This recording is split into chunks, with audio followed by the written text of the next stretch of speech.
Warning: the following program contains adult language, adult themes, and spoilers. Viewer discretion is advised.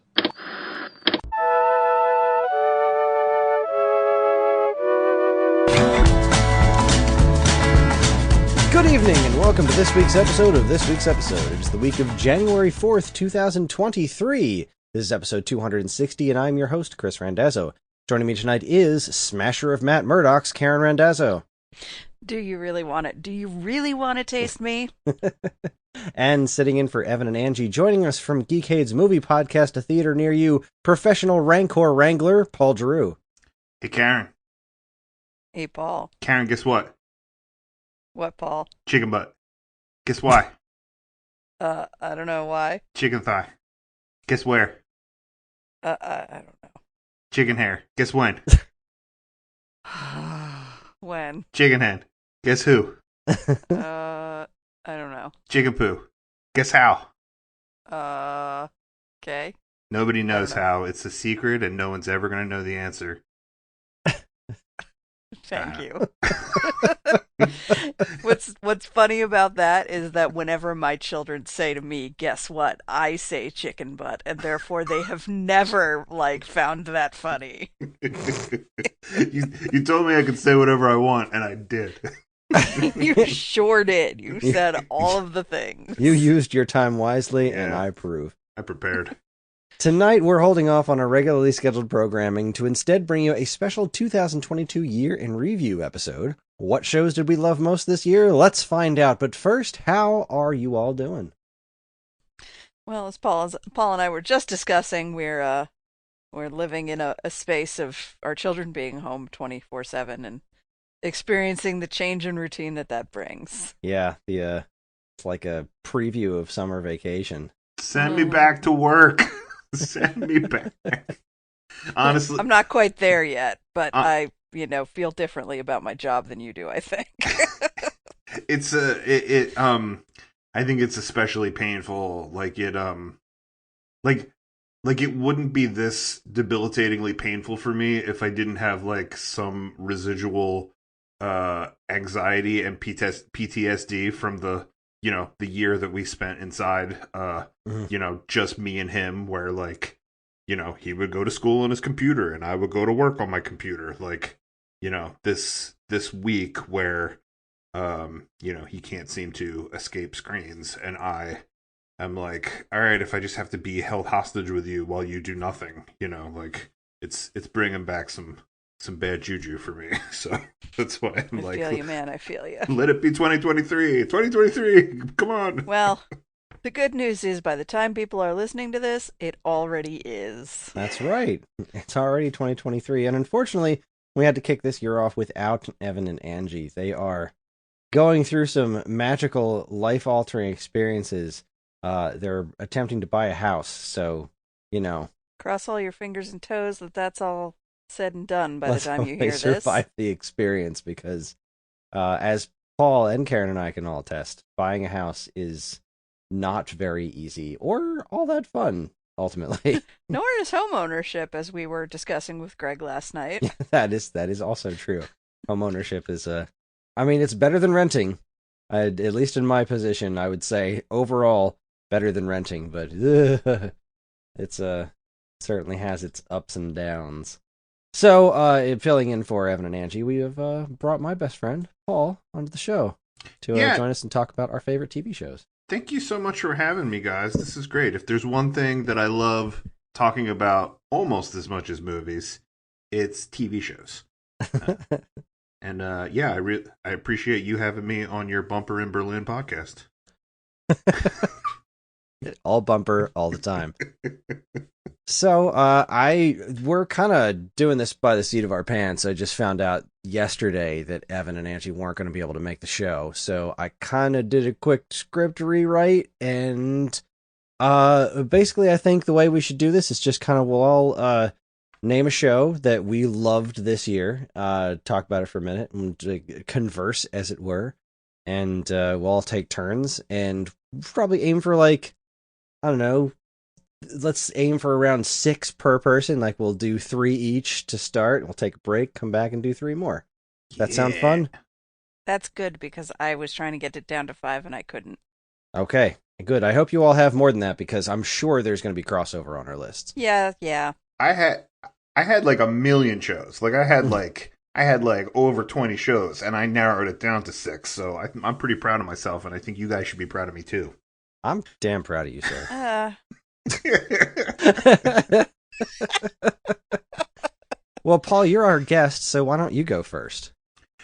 So wait, like, am I doing these like one at a time or like 3 at a time? Let's just do one. Yeah. Mention a show, say why you liked it, and then we'll talk about it if we've seen it, and so forth.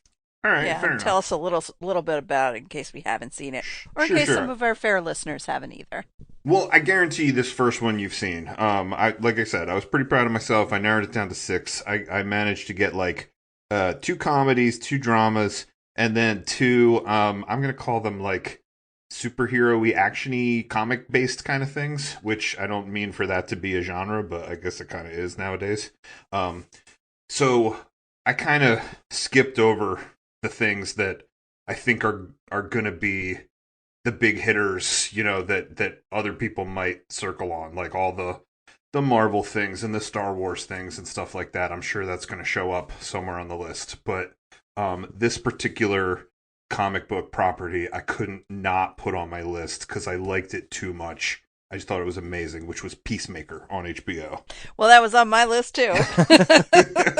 Until Karen actually mentioned in the intro, I forgot that was this year. Yeah. Oh man, that show was so freaking good, and it would have been on my list if I had remembered that it was this year. Those those were episodes that we were like dying for week to week. We were like, get us this episode now. We need it in our eyeballs now. Yeah, I agree. I loved everything about the show. Uh, you know, it's funny, like James Gunn seems to be like very hot in the news right now because I don't know, a lot of people seem to be like up in arms about this whole DCEU thing. It doesn't It's seem, mostly Snyder fans. yeah, it doesn't seem to bother me because I never thought it was that cohesive to begin with. Like, It wasn't. you know, It was flat out bad most of the yeah, time. like there was individual movies I liked. I thought, the Wonder Woman stuff was pretty good. I think the Shazam thing was pretty funny, but like together as a group of things, it didn't make a lot of sense to me. Not really, no. But I think that's why it's funny that the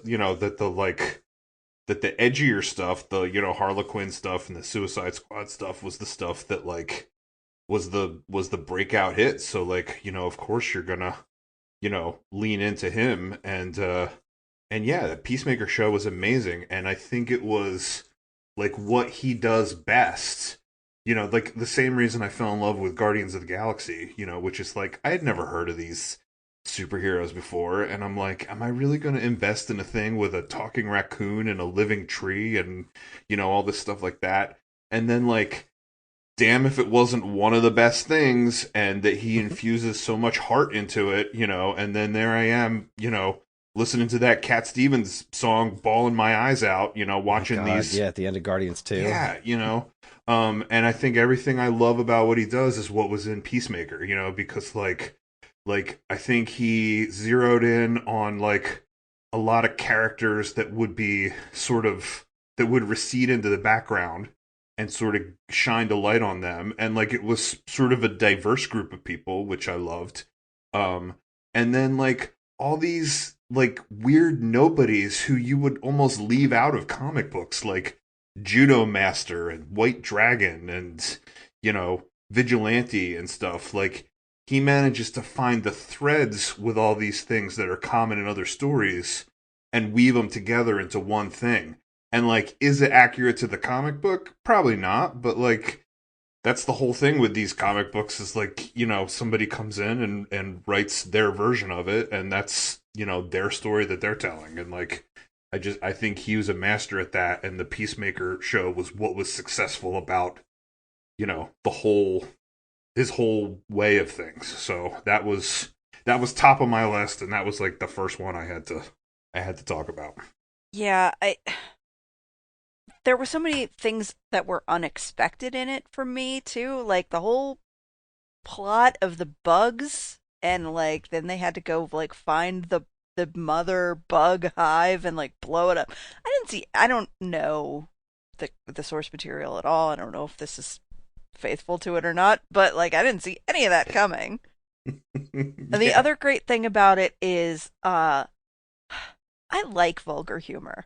I really do. But it has to be smart vulgar. Like if it's stupid vulgar and just like vulgar for vulgarity's sake, then I'm like, whatever, you try harder. But like when it's done smart, and this show did it very smart, it's brilliant. It made me laugh out loud every week without fail.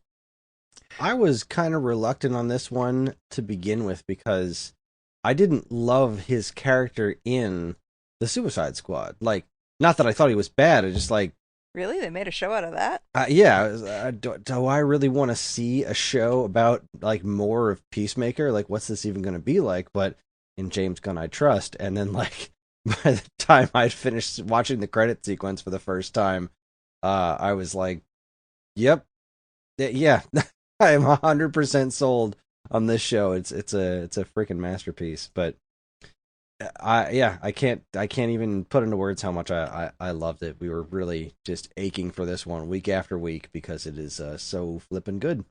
Good pick. The thing that killed me always too was like the relationship between Peacemaker and Vigilante. Like it was so ridiculous, and like the just like quips and craziness was turned up so high that then when they would like get to some emotional core thing between them, or you know, in Vigilante story or whatever, you were like, how did you do that? How did you make me care about that? You know, so yeah, you know, you watch Peacemaker the first couple of episodes and you're like, oh, you think this character's messed up? Hold my beer. Absolutely. Nice one. All right, Thank Karen, what's your first pick? Okay, well, let's see. I should probably go with I have to go with like the one I think other people might steal, so I get it first. I never thought that one of my favorite things of the year would be a gay pirate romantic comedy, but oh wow. Our Flag Means Death. Just amazing. I mean, Taika Waititi, Chef's Kiss, I love you. I just want everything he does, like, in me, consumed in any way possible as soon as I can. I want him to be in charge of anything he wants to be in charge of, because who knew? Who the hell knew? This brilliant, beautiful little show. Yeah, I considered putting that one on my list. It didn't make it when I whittled it down to 6. But yeah, I did watch that. I loved it. Was the first season this year, or was the second season? The first season. It was the first season? Okay. Then there is no second season yet? Not yet. Okay. Yeah, like, it was one of those things where when I discovered it, I was like, I guess I thought it had been on for a while, so it was one of those things where I was like, how did I miss this, you know? Right.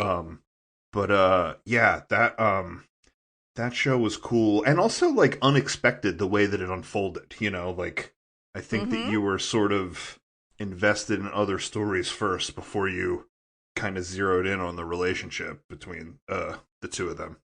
Well, yeah, I mean, you didn't even meet Blackbeard till a couple episodes in. Mm-hmm.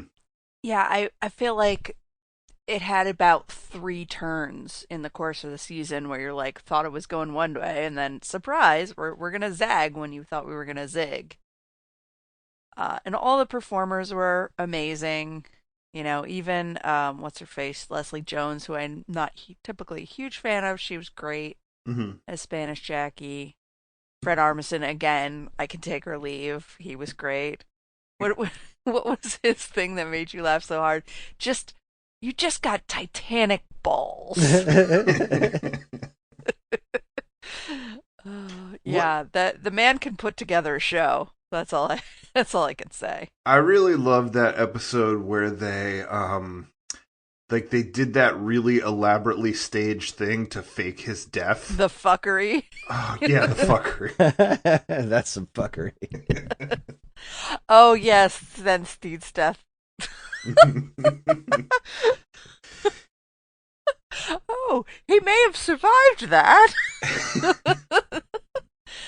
Oh yeah, that was a real fuckery. So yeah, I think that second season's coming in like February, and I just can't wait. Yeah, I did watch this immediately either, and then after Karen and everyone talking about it for as long as they did, I jumped in on it, and Karen was more than happy to rewatch it with me, and I freaking loved it. I freaking loved it.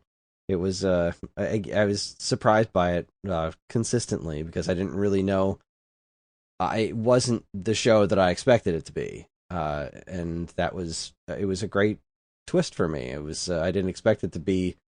I didn't expect to care about it to the degree that I did in the aspects that I did, and I liked everyone on the show. I thought they were all great, and again, like Karen, I'm not usually a very big fan of Leslie Jones, and she did not bother me on this.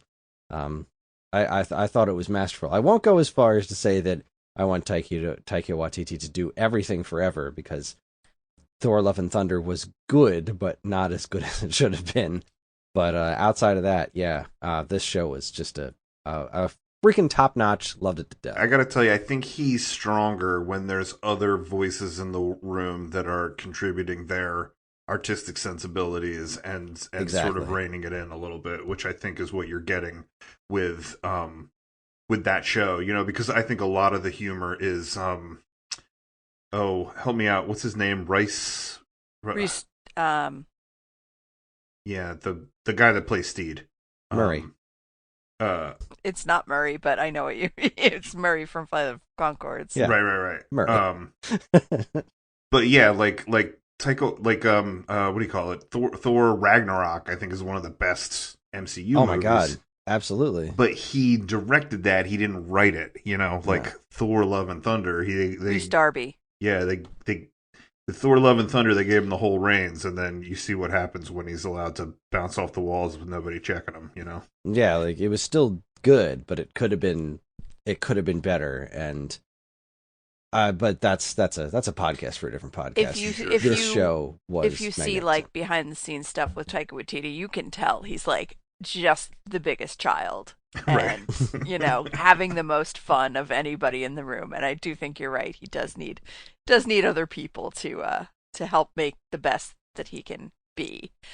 But I think the best short review of this show that I can give is that I finished watching it, and then I immediately said to you, like, we have to watch this, and I was ready to rewatch immediately.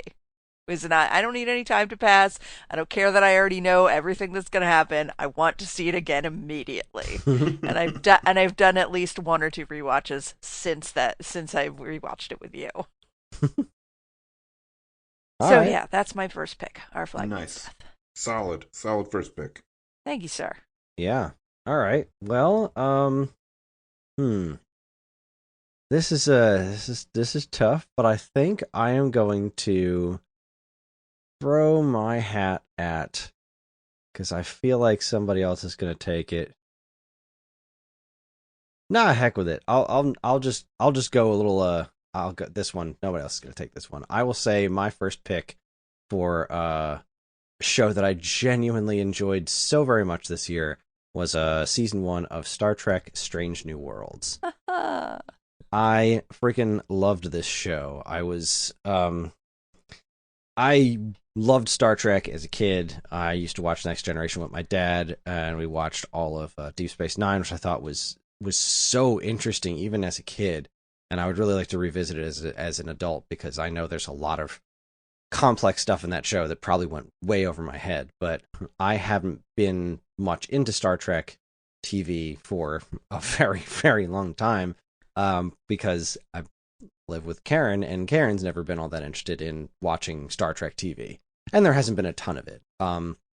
But when Star Trek Picard happened, I was so excited to see that show, and I wasn't finding time to watch it on my own, so I asked Karen if she'd watch it with me. And we did, and she wound up not hating it, which made me super happy. So while Picard was great, and Picard season 2 also was this year and was also great, it was Strange New Worlds that really, really, really got me, because it has this original Trek flavor, but with such a modern take on original Trek, and it was it was so interesting week after week. I'm trying to remember what that one episode we watched was. There was one episode where it was like they were so close to death, and I have to look at the episode list to figure out which one it was, but it was so incredibly intense, and the show was so heartfelt, and everyone on it is great.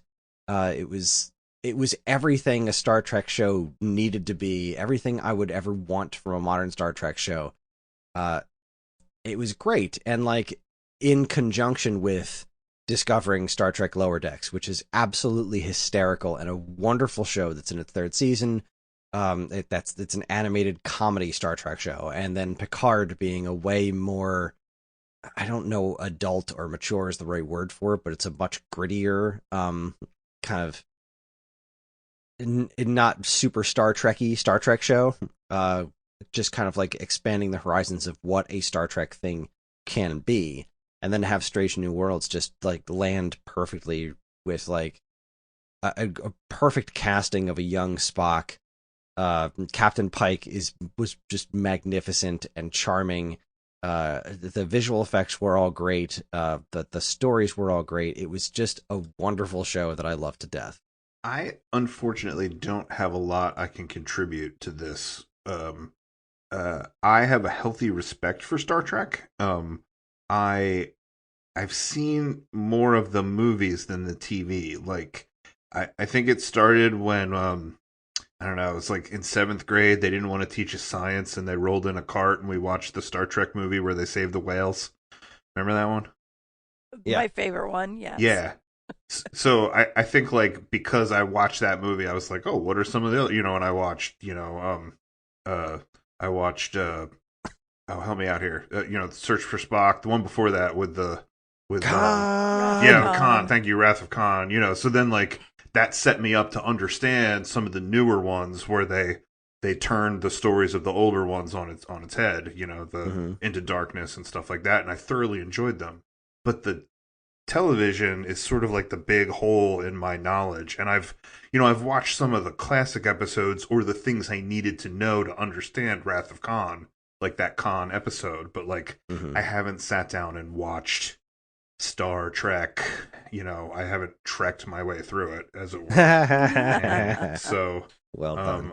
Yeah, I unfortunately don't, you know what I mean, like when it comes to the larger universe of Star Trek, there's great holes in my availability to discuss it. Well, I would definitely recommend trying Strange New Worlds, because it's, like I said, it does what classic Star Trek, like it has that spirit of a classic Star Trek show, but it does it in a very modern and interesting way, and it doesn't rely on your need to know anything specific, because it's kind of a prequel-ish show. It's like Captain Pike was the captain of the Enterprise before Kirk. So this is all stuff that's happening before the original Star Trek series on the Enterprise, but before Kirk takes over the Enterprise. In fact, you get to meet a young Kirk in this series once or twice. They play pretty interesting with it, but like the cast is great. The young doctor lady is great. Spock is great. Young Uhura is great.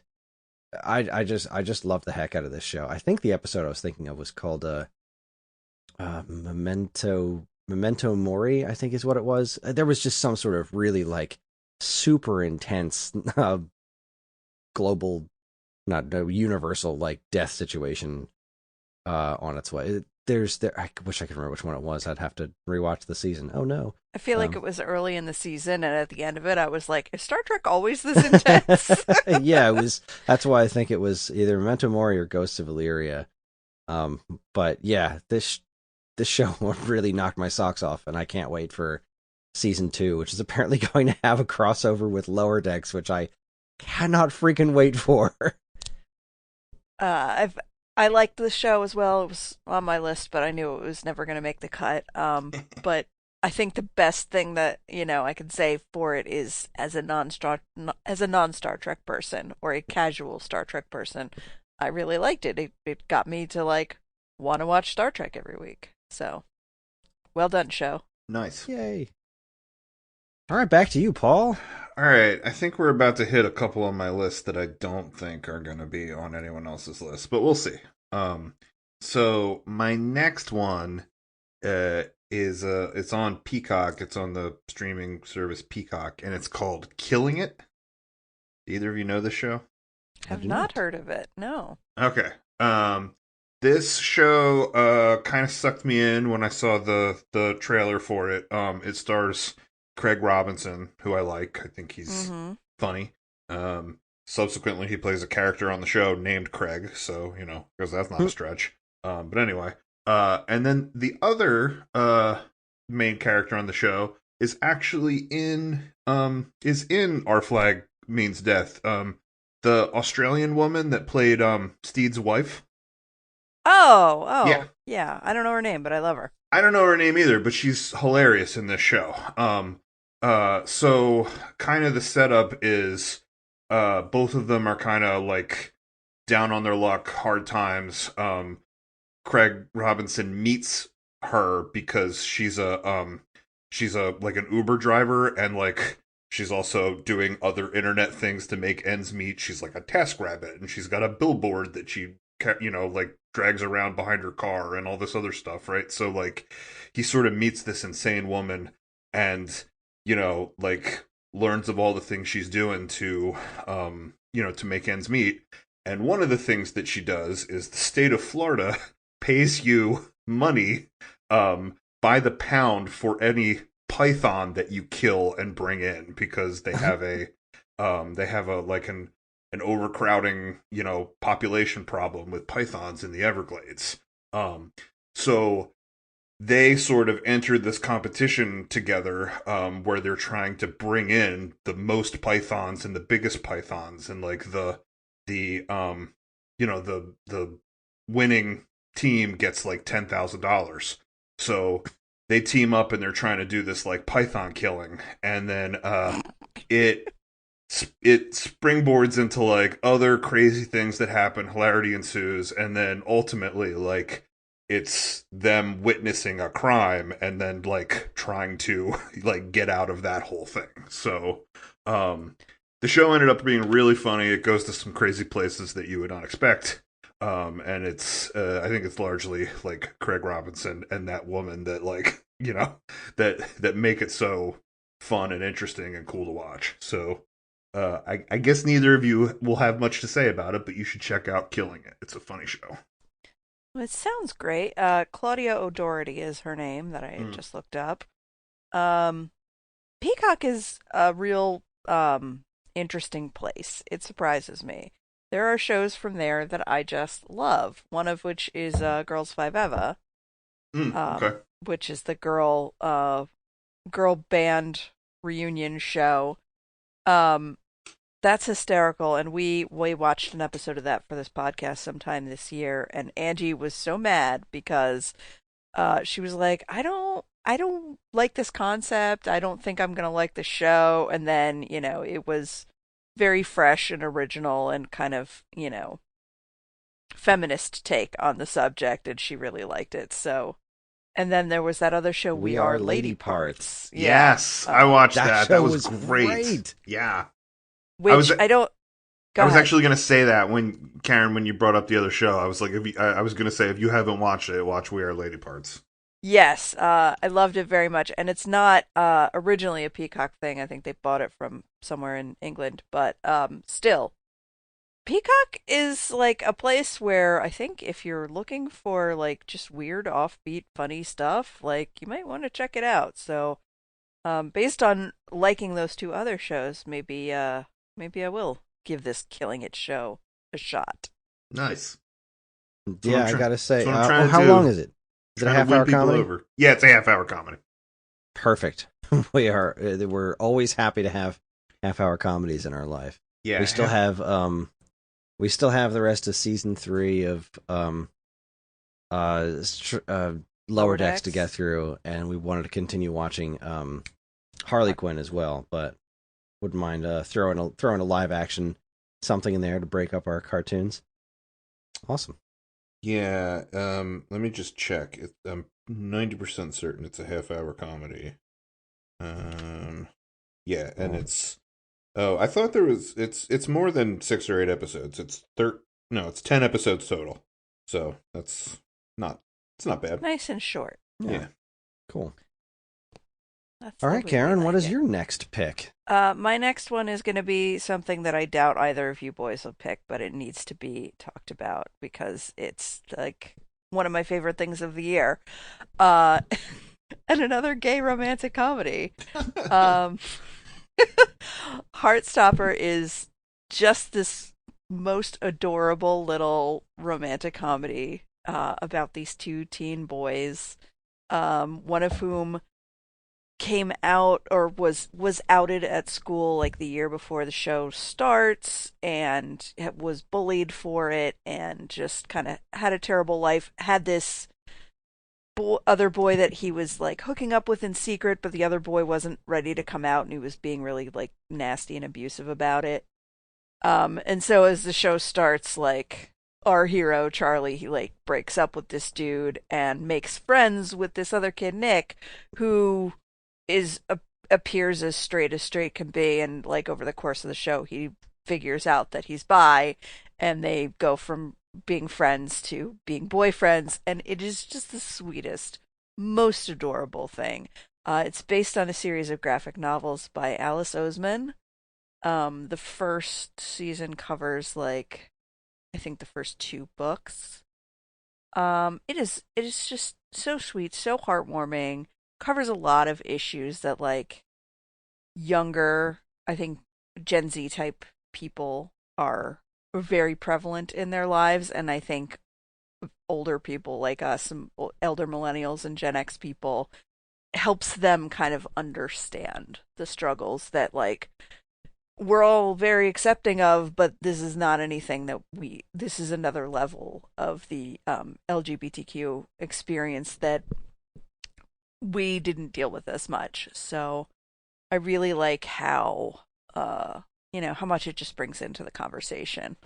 And it was a huge hit on Netflix, and it's, coming back for 2nd season next year. And having now read all the books, I'm like, give it to me now, give it to me now. So, it's not everybody's cup of tea, of course. Like, gay teen romance, probably not for everybody. But if it is your cup of tea, then you haven't somehow seen it. You very, very, very, very, very much should. What? Tell me what it's called again. Heartstopper. Heartstopper. Cool. I haven't seen it, so I can't really speak to that one. It's interesting, some of the points that you bring up, and it's definitely like piqued my interest. I want to watch it. We just a couple nights ago we watched that movie that Billy Eichner made called Bros. Okay, yeah, I haven't seen it yet, but yeah. Yeah, I really liked it, and I thought that it had a lot going for it. But then I listened to some reviews, and then I think some of the communities that it was trying to speak to, it sort of alienated a little bit because it was trying to be too broad and rope in too many people. Which I guess I appreciated it because it roped me in, but right. I could see some of the points they made. But when you talk about how it how it the show zeroes in on things that are more in Gen Z's day to day and stuff like that, that's something I'm noticing with some of these shows where I'm like, oh wow, this isn't made for me. And right, yeah. sometimes I'm like, this isn't made for me, and that's okay. And sometimes I'm like, oh man, I just don't get it. But I still like watching the things and you know what I mean, and trying to expand where I'm coming from here. Absolutely. Yeah. We are whether we like it or not, we're aging out of that 18 to 49 demographic where most of the things that are made for those people, we're starting to not be those people anymore. So I think it helps to watch things that aren't made for us and like not be boomers about it.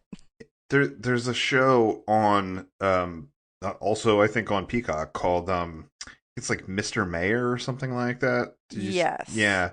Like the people that are his assistants, the like humor is definitely like Gen Z. It's like it's like it's these real specific things about like TikToks and Vines and ASMR and stuff like that. And I'm like, oh man, like I can't get this character. Like like I can't key into anything relatable. It's tough.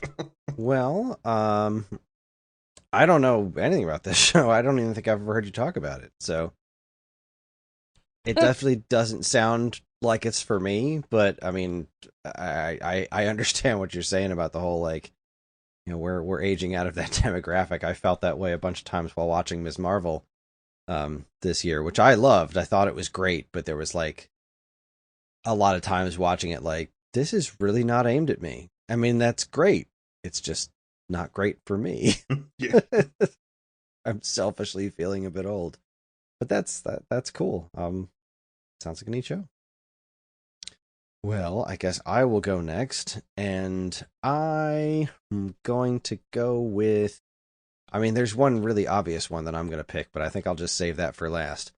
So I'm going to say that my next pick is The Boys, which was, what was season 3? Yeah.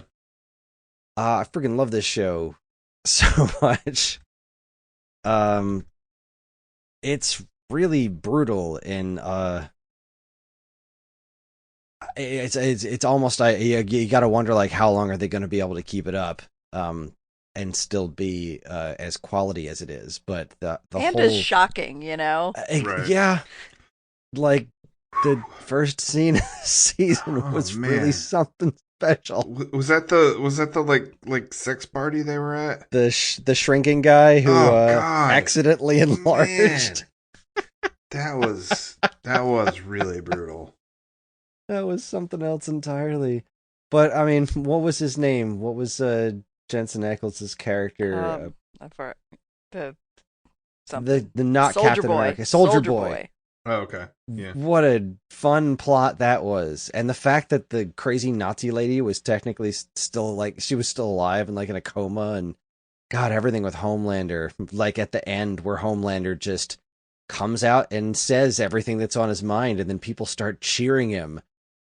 And he like, oh, people like me for me. People like that I'm evil and I kill the people that they don't like. It was genuinely terrifying. It was such an unsettling last piece of this season.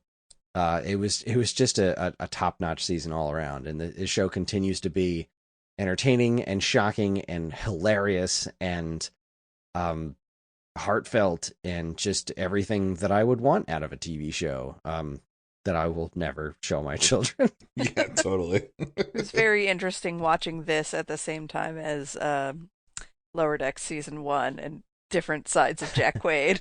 Yeah, very different shows. This was on my list too, and I bumped it for Peacemaker. Yeah. I don't know what else to say about it except any show that is what gets me to be able to say that I got to see Jensen Ackles' ass. I'm on board. I'm a fan. Yeah, I didn't put this on my list, but it is it is something that I've watched, and I think I mainly didn't put it on my list because I figured somebody else would. Yeah, it's so interesting because I feel like the sort of balance of like comedy versus gratuitous just awfulness sometimes. It walks this very fine line, and like I find that like I'm not able to binge it. You know what I mean? Like I have to watch an episode and then wait a couple days and then watch the next one, or I've been watching them week to week as they come out. So I get a nice healthy week in between there. But yeah, like Homelander is terrifying. And like terrifying in that like you can kind of relate him to like, people in current society in in the political landscape. And then I also just love Butcher. Like oh my God, he's so great. Yeah, and he's like he's so complex and like just regularly surprising, like I think it's always like, what's he gonna do, and the stuff that this season laid out with the temporary compound V where they could take it. Mm-hmm. Oh yeah, I thought was really was well done. It was surprising each week what was going to happen. I was working in comic book stores around when Herogasm the comic came out. So, like, there was definitely... I had never read it. I just never really felt the need to read The Boys. I didn't really know what it was. I just knew that it was extremely gory. And I had more than enough books to read at the time. But I remember a lot of people talking about Herogasm being something interesting. So I was when that episode aired, that was a situation. I really love this show. I really, really do. And like it and Invincible are both like kind of the opposite sides of the same coin. And I can't wait for Invincible to come back. I feel like it's been for freaking ever. But I think you're right about that.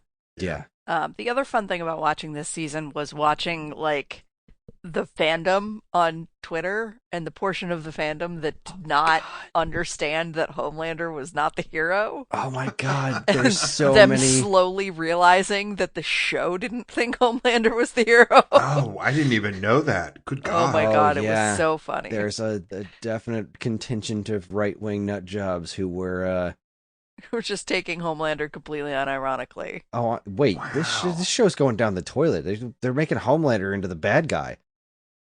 No, they're not. Homelander's always been the bad guy. The bad guy. Ooh, this is a whole world I'm missing not being on Twitter. I mean, I wouldn't say I'm missing it, but No, Yeah, at no. this point, Twitter don't. No. Yeah, Invincible was 2021. It feels like it was longer, but yeah, well, Invincible 2021 was also 4 years long, so Yes. that is also true. Oof. All right, we're back to you, Paul. okay. Here's another one that I'm sure nobody's gonna have on their list. I kind of wanted to nab something from Apple TV.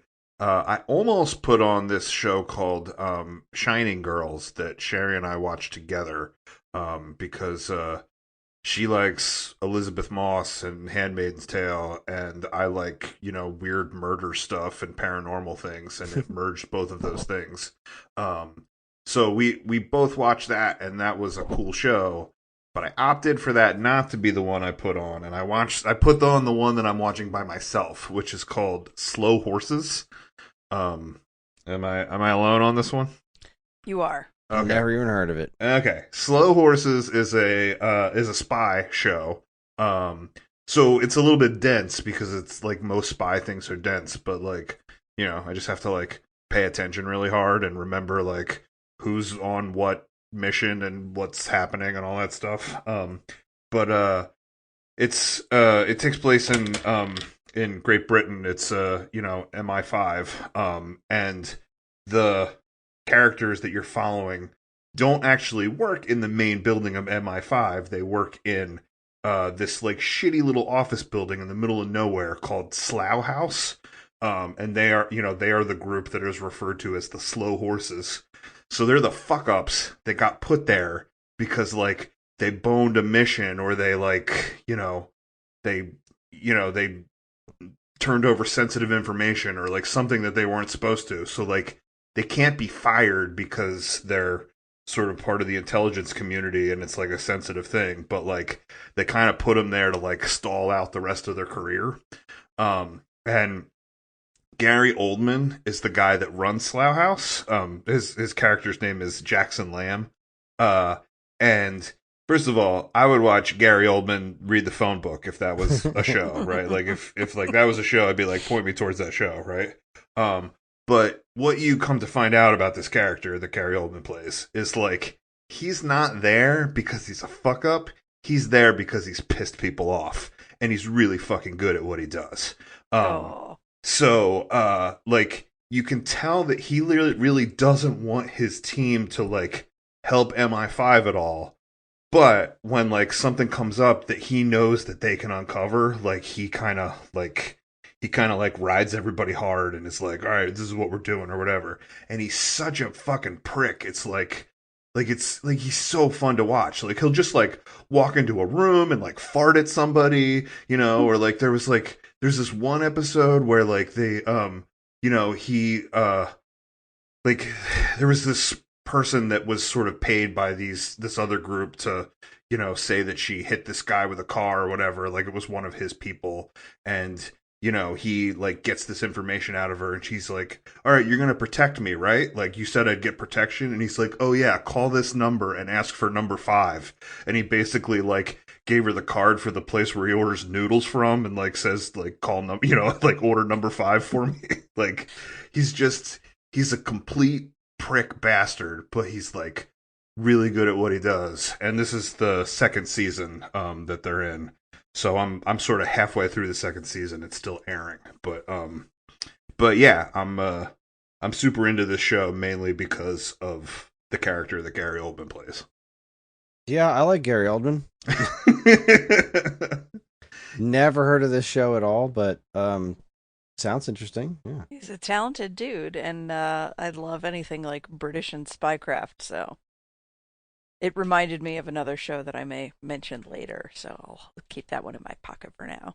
Yeah, there's a lot of politics going on, but like the group within Slough House is kind of really fun to watch.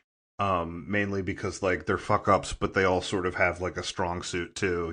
Like the guy who's their like camera and intelligence and spy guy. The guy that can like follow the cameras and stuff. Like he's there because he like hacked shit that he wasn't supposed to. So like he's kind of a cocky bastard. Or the there's another character that you sort of follow that's there because there was a training mission that he failed, and like in the context of this training mission, he like unleashed a biological weapon or something like that. So they're like, in this training mission, you would have killed like 5.4 million people or something like that, But you find out later he was kind of like set up to fail. Yeah, like they're all really compelling to watch, because they all have a strong suit, but like they're kind of there because they're damaged goods. So it's one of them shows. gotcha. Cool. Neat. Sounds like fun. All right, Karen, what's your last one of the top half of the show? Okay, well, this is where I'm gonna drop my really uncomplicated, non-controversial opinion. I loved Stranger Things season 4. Ah, that made my list. Uh, Gotta think of another one now. it's the one show that, as long as it's been on, we have been stupid and like, let's stay up way past our bedtime and binge the shit out of this as soon as it comes out because it's so compelling. Are you a Stranger Things person, Paul? Hell yeah. Hell yeah. God, Yeah, this it was- season was a freaking ride too. Yeah, it was really a good season. was. They did so many things right. I really loved the relationship between Steve and Robin. Eddie was a great new addition, as was what's his face, the pizza guy, Argyle. Is that his name? Oh yeah, Argyle was great. He Yep. was some much needed comic relief. They did a great job of like, the one thing that's not fun about that show is Nancy and Jonathan, like, and their like relationship drama that nobody gives a shit about because they don't have any chemistry. And they did a great job of just eliminating them, but having them on two completely separate Yeah. plots that never met up. Like, well done, show. Good job.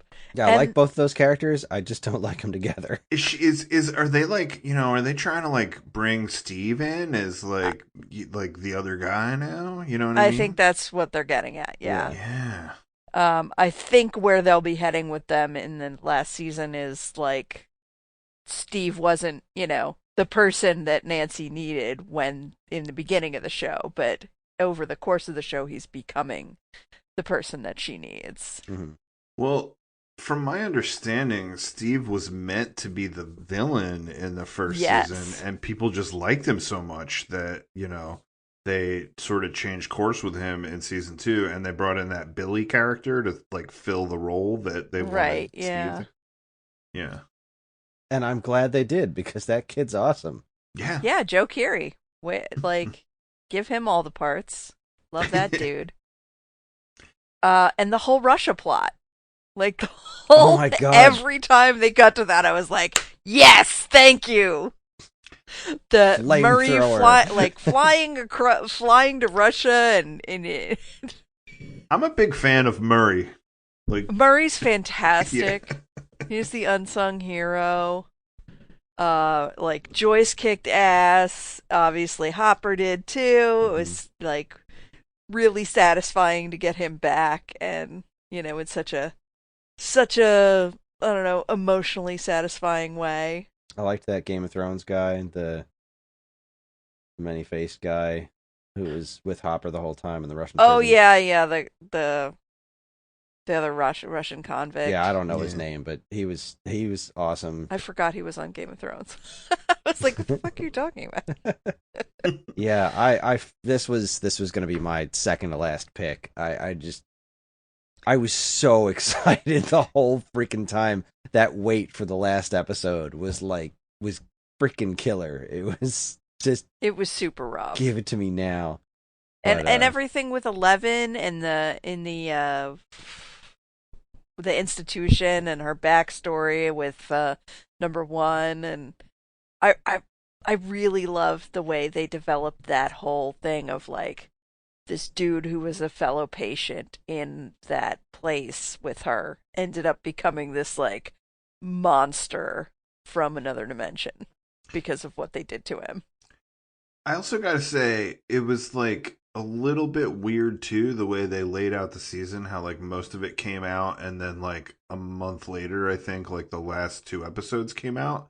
But like the last 2 episodes were like almost like a movie that like summed it all up. And I think they did a really smart job of how they distributed it. Like I can't totally explain why, but like as far as like preserving the hype, I feel like it really worked. We talk about this on this show a lot, how like, is it better to drop a whole season at once or go week to week, and like as in terms of keeping your show in the conversation of like, the viewing public. And I think this was like Netflix's sort of compromise of that, because Netflix is a drop the whole season at once kind of place. Right. But this like by dropping the beginning and then waiting a month for the next, it kept everybody, especially where they broke it, it kept everybody hungry and talking about it for a good month. So, I mean, people are going to talk about Stranger Things anyway. It's fucking Stranger Things. So sorry to steal your show, but you were the one who didn't want to compare notes, so. That's okay. That's what makes it fun. I also really want red-haired girl to be okay. Yes, I want Max to be okay. Really, really want Max to be okay. All right. Well, I guess it's my turn, and my last pick, the first half of the show, is going to be season 4 of The Marvelous Mrs. Maisel. So you stole one of mine back. Oh. I find this show relentlessly comforting. It's I used to love Gilmore Girls. I have no bones about that, but this show, in hindsight, there were characters in Gilmore Girls that aren't ultimately all that likable, Rory. But Marvelous Mrs. Maisel is like, it has so much of that Gilmore Girls DNA, but it just does it so much better, I think. This whole show has been such a wonderful, surprising, and interesting show to watch. And season 4, with her like taking over the strip club, was really interesting. I like that. I find it so interesting that the Joel character is still is still around. He's not only still around, he's interesting. Like, I care about what happens to him in his life, which is not something I expected after him in like season 1. He was such a piece of shit, really. But the way all the characters grow in this show is so fun to watch, and everybody in the show is so fun to watch. I just love this show to death, and I almost forgot it was this year because it was in freaking February, which feels like a lifetime ago. But yeah, man, this show is phenomenal, and it was definitely season 4 was one of my favorite things I watched this year. So I haven't watched this show. Is the character that you talked about, Joel, is that her husband? Yes. Okay. Yes. Okay. So the reason I haven't watched this show, like I looked at I've seen ads for it. I'm like, oh, this looks like a show I would like to watch. But like, when you talk to my mom about stuff, she can't just tell you, she can't just like tell you the flavor of something, or like, like the sort of like, this is the general plot, and then, like hilarity ensues, like that kind of thing. Like, she's got to like re-explain the show to you beat by beat. So like, we're talking about it at dinner, and she's like, and her husband's a comedian and blah, blah, blah. And then turns out she's the comedian, and I'm like, oh, great. Like, now I don't have to watch the show, So I largely haven't watched it because my mom blabbed about it. And then I was like, all right, well, I guess I'm not watching this now. I highly recommend watching it anyway. It's your mom explaining it will never do it justice. Oh, definitely. I mean, it looks and sounds like a good show, and it's won some awards, right? Tons, yeah. It is tremendously entertaining. It's so freaking good, and it hits you in the feels right when it needs to. It is extremely funny. The comedy is genuinely great. What's her name? Alex Borstein is outstanding. Zach Levi's in season 3, and he's interesting. It's just fantastic. It's a fantastic show, and it's marvelous. It truly is. Yeah, I love it to death. It does some really interesting things with her career too. Like, you go in knowing, oh, okay, she starts out as a stand-up comedian and a woman in the 60s. And you sort of think where that's going to go and what her struggles are going to be.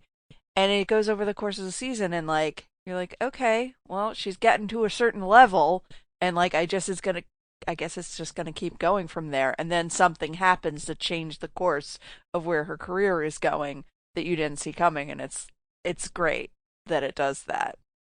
And this season had so many good moments. So many. It did. Between the two dads. Yep. When one of them thought he was going to die, or he had a heart attack or something. The scene where her mother got hypnotized and did her act. Oh my god! It was an amazing, because the mother got hypnotized and then like did a spot on impression of her daughter's comedy routine, which she doesn't approve of. Oh, that's funny. And like, my favorite thing about it obviously was the relationship between Midge and Lenny. I love Lenny Bruce on this show. Their chemistry is like fire. It's so good, and that scene at the end where he like brings her on the stage of Carnegie Hall in an empty, auditorium, and like gives her the business.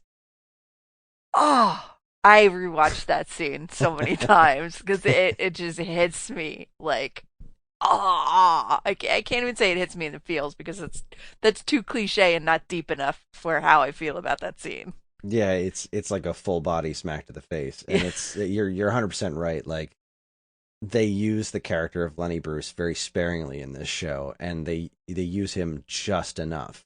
And the guy who plays him is phenomenal, and they do have just tremendous chemistry. It's a ridiculously good show. It's one of my favorite things on TV. Every time there's a new season, I can't watch it enough. Is there a real comedian that she is supposed to be? No, I don't think so. Don't think so. Oh, okay. So she interacts with a lot of real characters like Lenny Bruce, but it's just interesting that, like, you know, because like I feel like that's, you know, that I think that's become sort of a hot, you know, thing in comedy now, is like the like rise of, you know, of the female comedian in a time when it wasn't popular, and like what that does to somebody. I haven't watched Mrs. Maisel, but the show that we do watch is Hacks. And I mean, she's clearly supposed to be Joan Rivers, you know, like you watch it and you're like, all right, she's like that's who that character's supposed to be. I didn't know if the Mrs. Maisel character was based on somebody. Not that I'm aware of. She's great though. All right.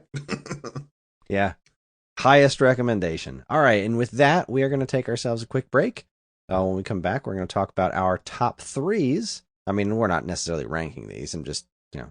Three more. I definitely didn't put them in any order. Yeah, these are not. Mine aren't in any specific order. It was hard enough to either. narrow them down, let alone rank them.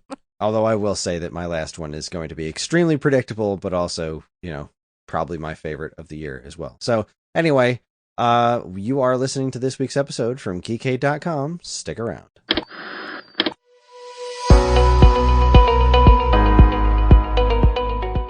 Hi everyone, Chris here. Podcast listening is free, but podcast creation is not. That's why the Geekade Patreon exists. In an effort to help us pay the bills, we've got a Patreon page set up where you can gain access to our monthly podcast topic schedule, get early access to many of our shows, and more. If you'd like to help support Geekade and keep these shows running week after week, head over to the Geekade Patreon page, linked in the show notes of this very podcast.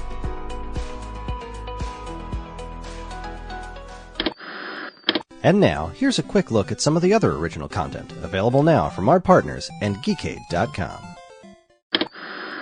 First up, in an all-new episode of Geekade's music podcast, Turning Tracks, it was Matt's turn to choose the band, and he went with the Masters of Moodiness, Depeche Mode. Having been regularly creating music for over 40 years, this legendary band has quite a legacy that they have earned with a string of hits and decades of consistent quality. Which tracks did Matt choose that define his experience with the band best? Find out in Turning Tracks Episode 4, Depeche Mode. Next, bread. I love bread, you love bread. Even if bread doesn't love you back, its greatness cannot be denied. But what's better than real-life bread? Well, nothing. But what's almost as good as real-life bread? Digital bread. On an all-new Stone Age Gamer podcast, Dan and I bring you a very special birthday request episode all about bread. What good video games are out there in the world that feature bread? We intend to find out.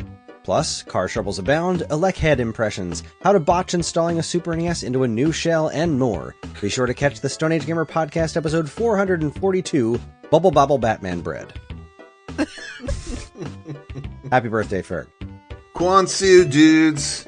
That's what I'd say if I had impeccable taste in movies, which I do. That's how I know that Surf Ninjas is not only Rob Schneider's finest work, but a genuine masterclass in 90s filmmaking. It's got surfing, it's got ninjas, it's got it all. This time, in a theater near you, Sean, Chris, and myself watch the cinematic masterpiece that is Surf Ninjas, and enjoy a one-eyed man named Zatch, Leslie Nielsen as a cybernetic warlord, a 30-year-old Rob Schneider attempting to pass for a high school student, and the assertion that money can't buy knives. Don't miss A Theater Near You, Episode 22, Surf Ninjas. For all this and more from us and our partners, be sure to keep your eyes on Geekade.com. All right, we're back. We're back and better than ever. We have 3 more TV show picks to cut through, to slice through, as it were, as we look back on the wonderful year of television that was 2022. It wasn't a wonderful year for a lot of reasons, but as far as TV is concerned, it was pretty dang fantastic. So, Paul, hit us with your 4th show. All right, cool. I'm hoping that this will be the last one that I do that you guys go, the what? That one? Because I don't think that you guys have seen this one. But I will say that, you know, even with my paring of things down and trying to, you know, exclude some of the like Marvel stuff and the Star Wars stuff to like focus in on some sort of things that that weren't as big and boisterous. This one definitely would have been on my list no matter what. This was amazing. So this was also on Peacock, and the show is called The Resort. The what? That one? God damn it! Yeah. So here's what I loved about this, right?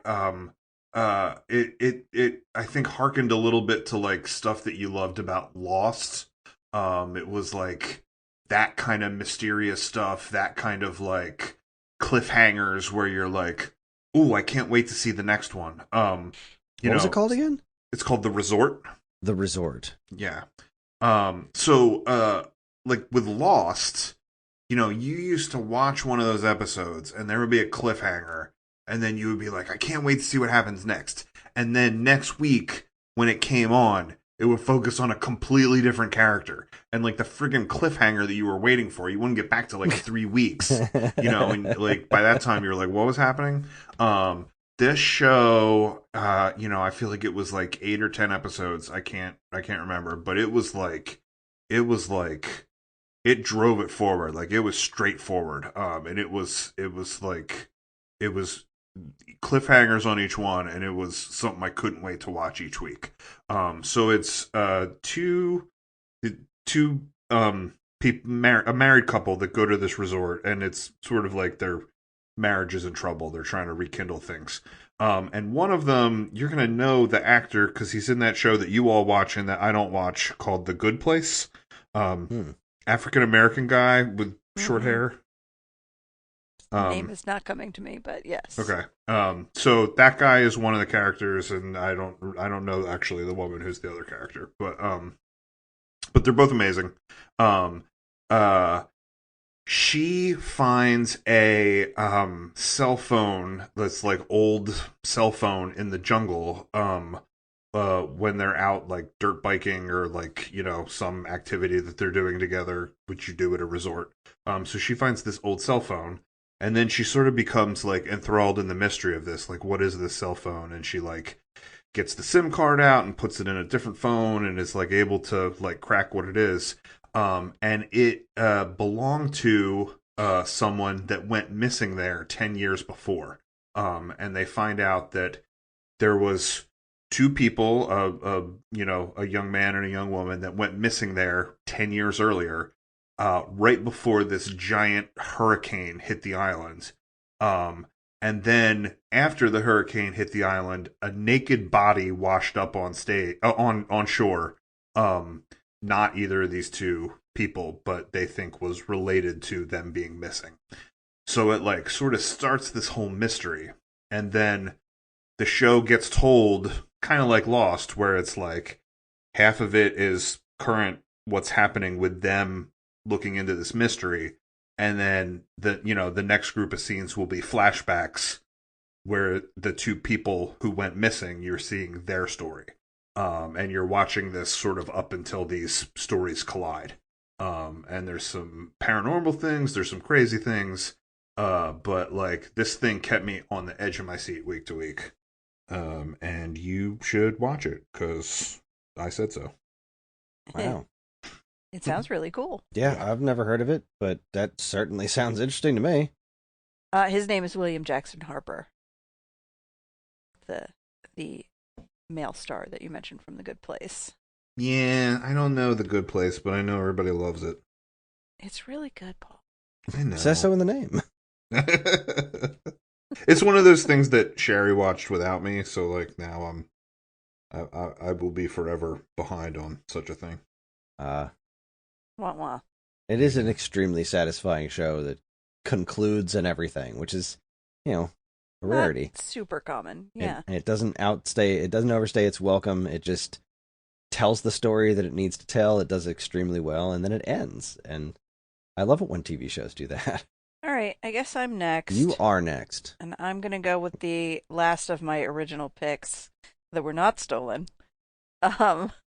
If I had to pick one like big Marvel property, it would be She-Hulk.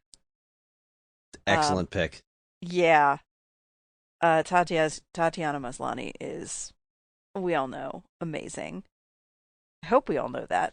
Paul, do you know that? I do know that. Okay, good.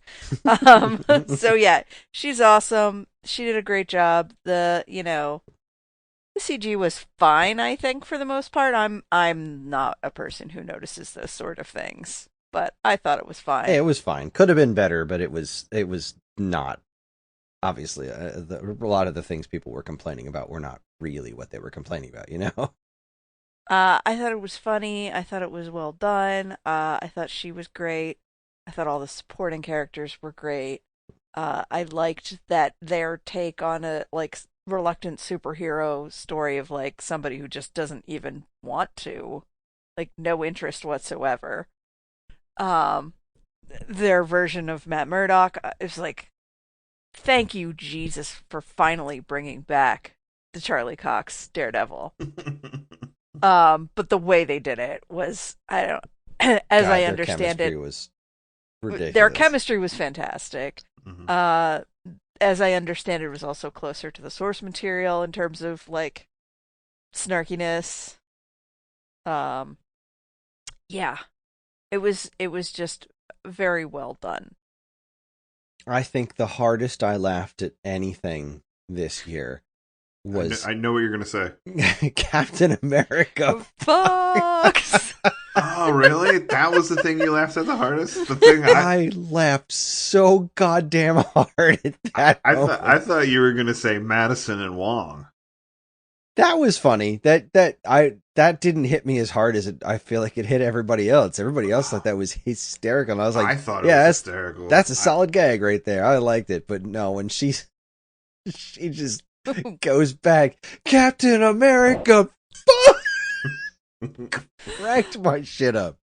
Oh my god. Yeah, this show was marvelous. I loved that it took direct aim at the people that were making fun of it for stupid reasons. Like the whole bit, breaking the fourth wall at the end, and just I mean, this is a show about a comic book character who once beat a villain by ripping the page out of the comic book that the villain was in. I mean, of course, this is how this show was going to end. And the Kevin Feige robot thing that was running everything. It was so absurd. It was. I just thought it was handled incredibly well. I don't think I could have been happier with a She-Hulk TV show. And yeah, Matt Murdock being back was great. I loved seeing this side of that character. Like, he's wonderful at the constant dark and gritty, but that's not all Daredevil is. Like, Daredevil is definitely that in the comics, but he's also very much this in the comics too. There is a lighthearted side of that character, and it was portrayed brilliantly here. Love the show. Yeah. Yeah, I liked it a lot. I think if you made me pick between the Marvel things this year, I probably would have chose Ms. Marvel as my favorite over She-Hulk. But That was also great.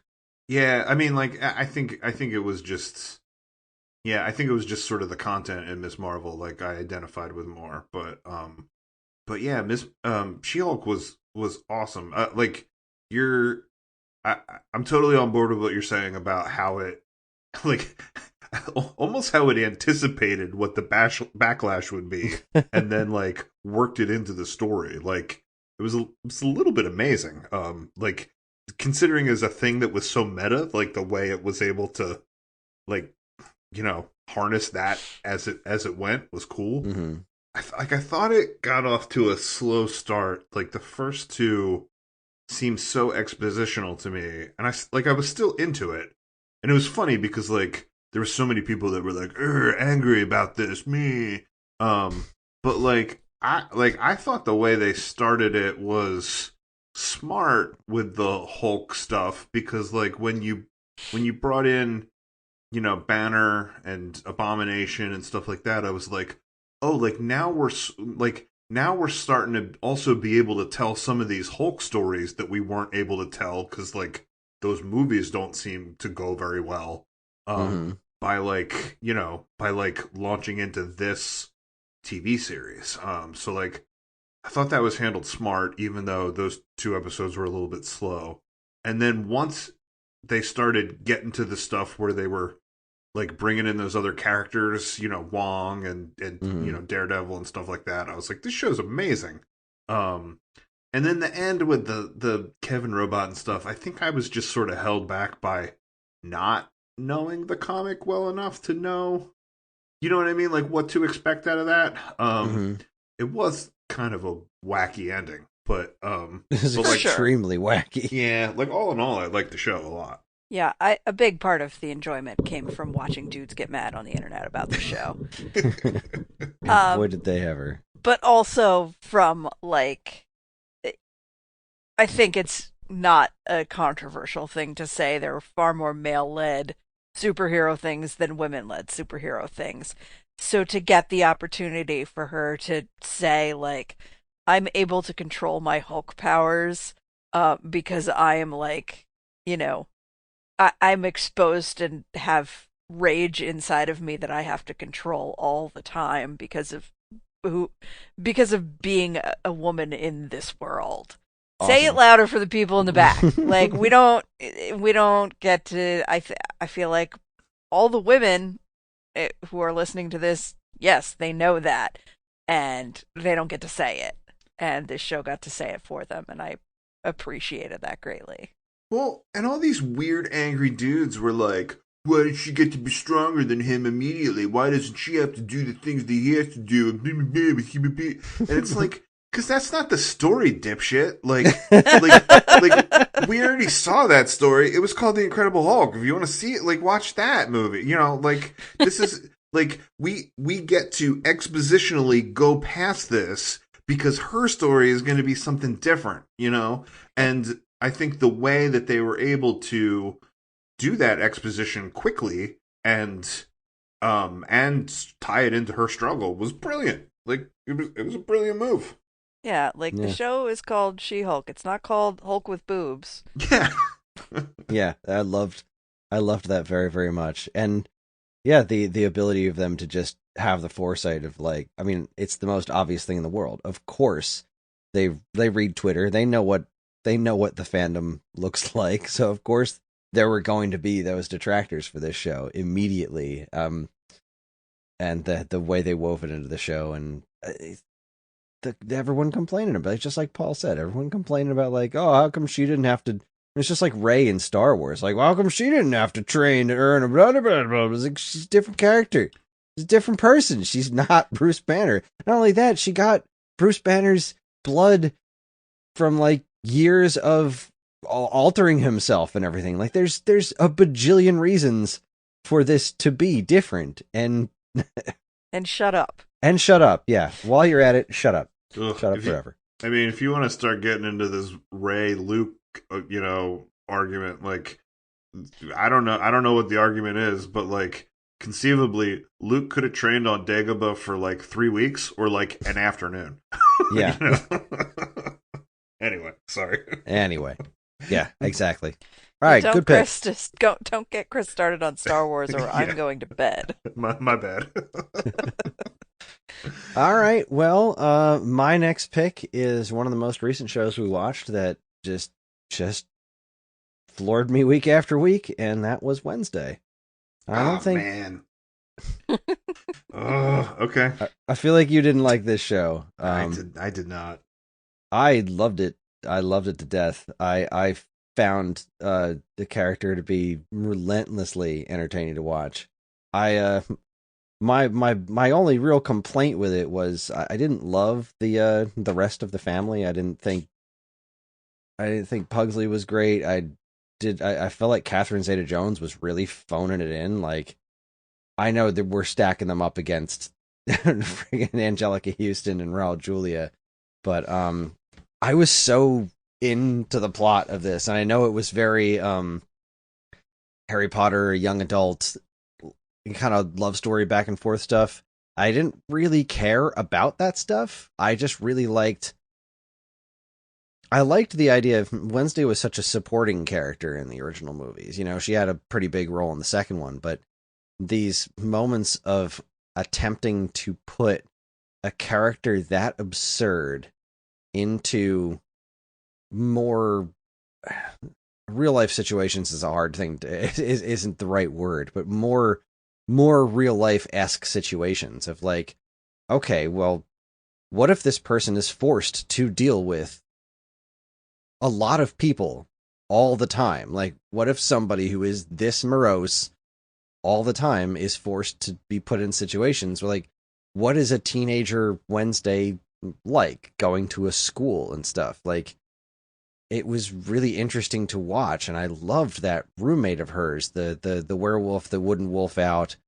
I loved their relationship with one another, and of course, I found out later that there's a whole crew of people that are actively shipping for the two of them to get romantically involved, and I wish the internet would just let people be friends. Like, you know what? Platonic relationships are great. I love seeing that shit in shows. Not everybody needs to fall in love and be gay. There can just be people that like each other as friends.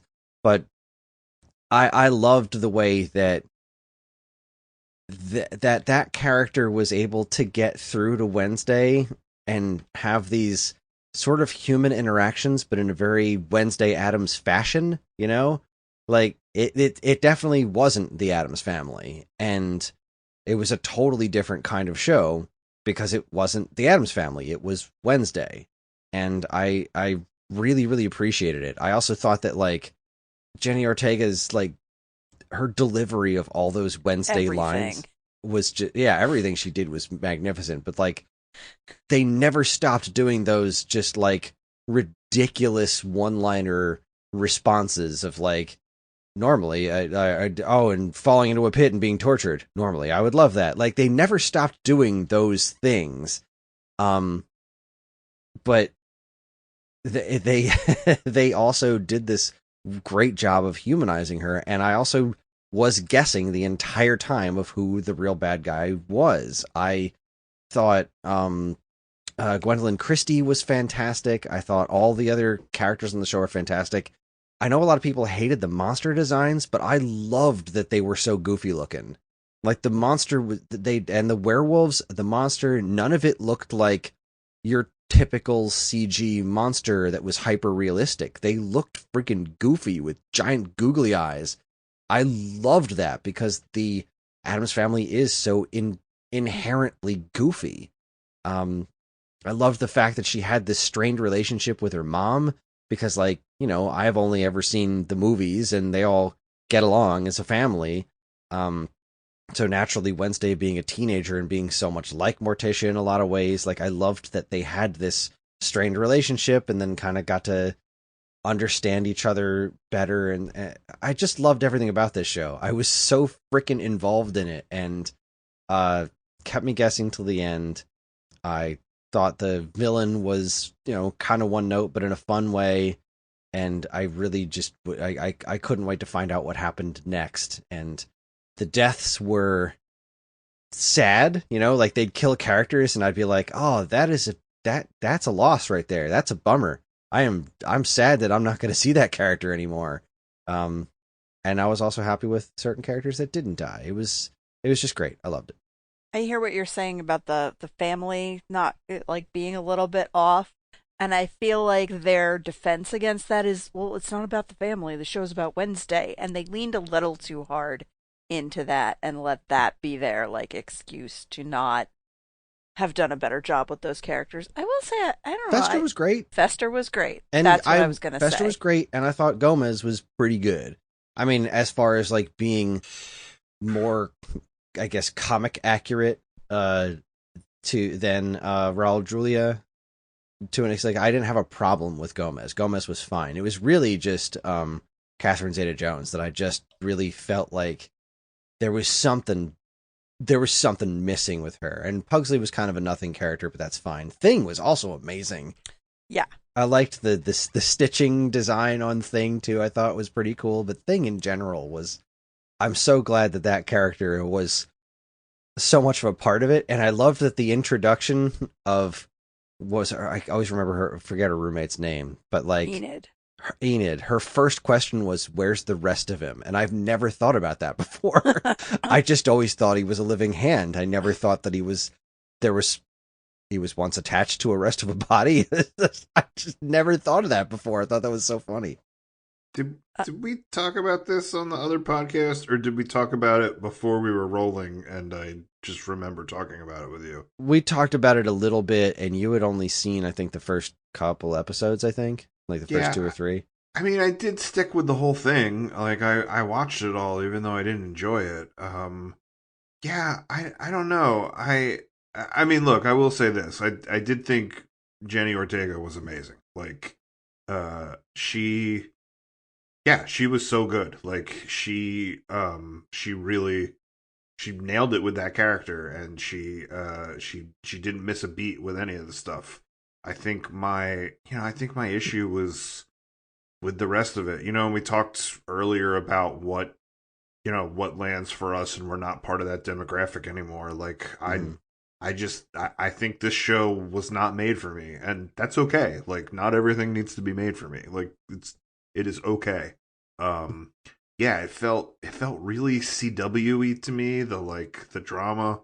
I didn't like how Hogwartsian the school was.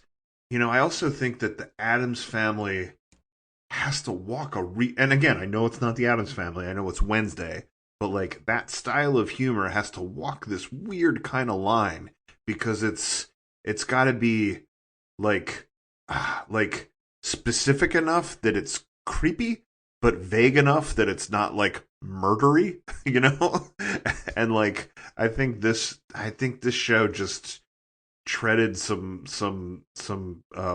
ground that, like, I don't know. I couldn't get behind it and connect the dots to what I like about the Addams Family.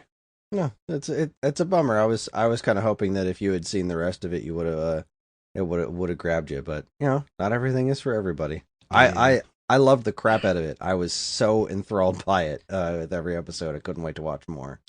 I also can't let it go by without mentioning the actor who played Tyler was his name, the normal kid from the town that they were teasing a romance between him and her. That actor pulled off a turn, my God, that no one saw come. Like, the way he could change his personality 180 degrees on a dime was that bit incredible. Like at the very end when she confronted him in the police police office, the police station, police station, where he just turned on a dime. It was chilling. That guy did a great job. Yeah, I loved it. I approve this pick, even if Paul doesn't. I'll say no more about it. I don't want to be the Debbie Downer of the group. That's okay. That is A-okay. All right, Paul, you're up next. Okay, cool. I'm gonna rearrange my last two so that I hit you with a zinger at the end. So let's see. My second to last pick is a comedy. It's on Hulu. I actually just discovered this. I think it aired back in like October or something, but I just found it a couple weeks ago.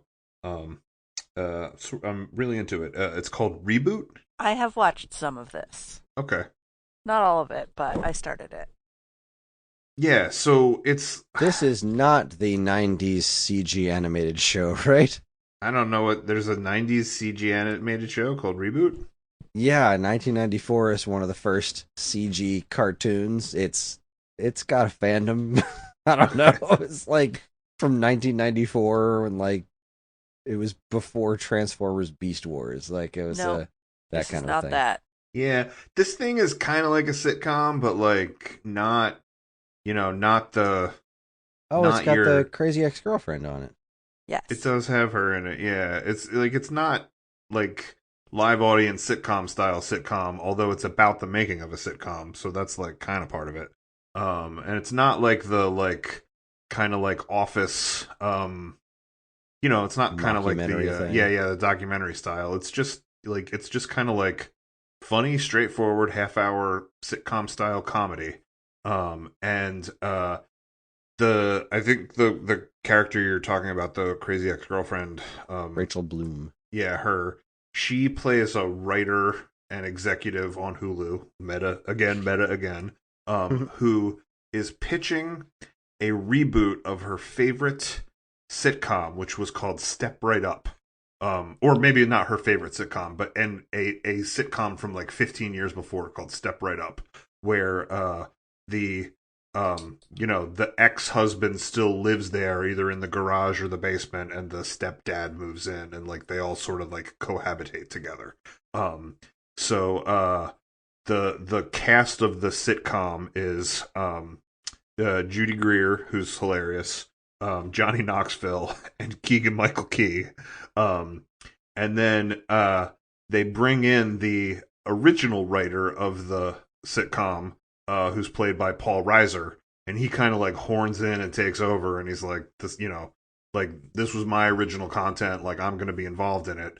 And the new writer, she's real set on it being kind of like a more edgy thing, and there being a secret at the end of it, and the secret is that the stepfather that now moved in with this family left his old family, and then you find out that Paul Reiser, who is the original writer, is actually her father, and she is the family that he left. So like it gets real, like it gets kind of like real uncomfortable, and then like just when you think that it's like too uncomfortable and you can't watch it anymore, it like really like reels you in with some hilarious shit. Like I've sort of never seen something turn on a dime as well as this does. And it's got other people in it that you love. Carrie Kennedy from The State is in it. She's like the mother of the kid that was that was like a kid on this show like when it started, and now he's like in his 20s, but he still like acts like a kid. There's a lot of other folks that show up that are like hilarious. But yeah, this was like unexpected. This was one of those things where I was like, I'll try this show, and it turned out to be super good. I think I got about like 5 episodes into this. And yeah, I agree. I would probably not have pegged it as like one of my best shows of the year, but I definitely thought it was enjoyable. I love Rachel Bloom. Everybody in the cast is great, and I did think that dynamic of like the old writers versus the new writers, and then it turns out to be her dad was really interesting. That reminds me of that subplot on Glow. Rest in peace. Yeah, R.I.P. Seriously. Yeah, I don't know a lot about, like I wouldn't say I'm like a Paul Reiser fan, but like, dude, he's like, I mean, he's sort of really good as the sort of curmudgeonly old writer showrunner in this. Karen, did you see the one where in the writer's room they have all the sort of like young Gen Z people, and then he brings in the like old, yes. Like, yeah, I oh my God. Get to that one. So funny. Like, so funny. And I enjoyed that episode and how they managed to, by the end, to get to like a place of blending the two kinds of humor. Cause yeah. The Gen Z writers were a little too edgy, and the older writers were a little too hacky. But like together it worked. Yeah. And like the old writers were like constantly saying inappropriate things. Right. Pissing everybody off. Yeah, there was another bit early on. I can't remember it now, but it was like it was the way one of them ended, where the crazy ex-girlfriend woman and then Paul Reiser can't connect, and he writes something in the show that says something to her like that. Mm-hmm. That was the episode that really hooked me in, because everything was so volatile for a while, and I was like, ooh, maybe I don't like this show. And then all of a sudden that happened, and I was like, oh, this is quite good. So yeah. Yeah, and I think it takes a decent talent to be able to walk that line, and I think the show does that well. I hadn't really. I've seen ads for this once or twice just from clicking on IMDb, but I've never seen anything on this show. But it does sound really interesting. I'd like to give it a try sometime. Yeah, I still have 2 or 3 more before I finish the season, but Yeah, I'm into it. Wait. All right, Karen, what's your next pick? Okay. Um, so I went to replace the two that you guys had picked from my originals, and when Paul mentioned before about slow horses, it reminded me of a show that was not on my list that didn't the list of the shows that didn't make the cut originally, and vaulted its way to the top. Killing Eve season 4 was this year, and it was the conclusion of that story. We've been big fans of that since its inception. It's hard to say like it was amazing, but it was really solid.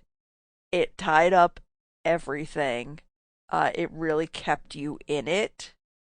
The woman who plays not Eve, because I know Kris is not a big Sandra Oh fan. That's one way to put it. But the other woman, what's her face, Jodie Comer, Mm. she just continues to be like, even if everything else in the show sucked, this would still be a good show because of her. But everything else in the show didn't suck because Harriet Walter is also in it, or not Harriet Walter, Fiona Shaw. I get those two mixed up. Um, they did a lot about her backstory and how she was involved with the organization that like created these assassins. And it, you know, people had mixed feelings about the ending. I still have mixed feelings about the ending, but you can't say that it didn't end. It Wait, definitely ended and was like unambiguous. this show is about assassins? Mm-hmm. Yes. I think I haven't seen like a trailer or anything. I think I've just seen like pictures or something, like a picture advertisement. I thought this was, I don't know. I thought this was about I don't know, like Housewives or something. Like I didn't know what this was. Oh yeah, this is. No, when it's as it starts out, Sandra Oh is like she works for the CIA, I think. Oh. And she's on the tail of this serial killer assassin, Villanelle, who's played by Jodie Comer, and she is like a chameleon. She can change her accent, her whole appearance, everything about her to just get into any place she needs to be and kill who she needs to kill. And so as it starts out, Sandra Oh is like, I'm going to find this person and I'm going to, bring them to justice. And the more she gets involved in it, the more she kind of gets just brought into this crazy web of conspiracy and like kind of befriends the assassin woman. They have this weird relationship that it ultimately culminates in the two of them trying to work together to bring down the organization that created all these assassins. It's a really fantastic story. I wouldn't say it stuck the landing completely, but I was happy with the ending. That sounds like something I want to watch. Yeah, You definitely want to watch it. You like murdery things. Yeah, I do. I did not really like this season. I was pretty bored for a lot of this season. It's still, but it's exactly like Karen said. Even though I didn't really like most of what was happening this season, it didn't matter because then Jodie Comer would be on screen, and whatever she's doing is fantastic. I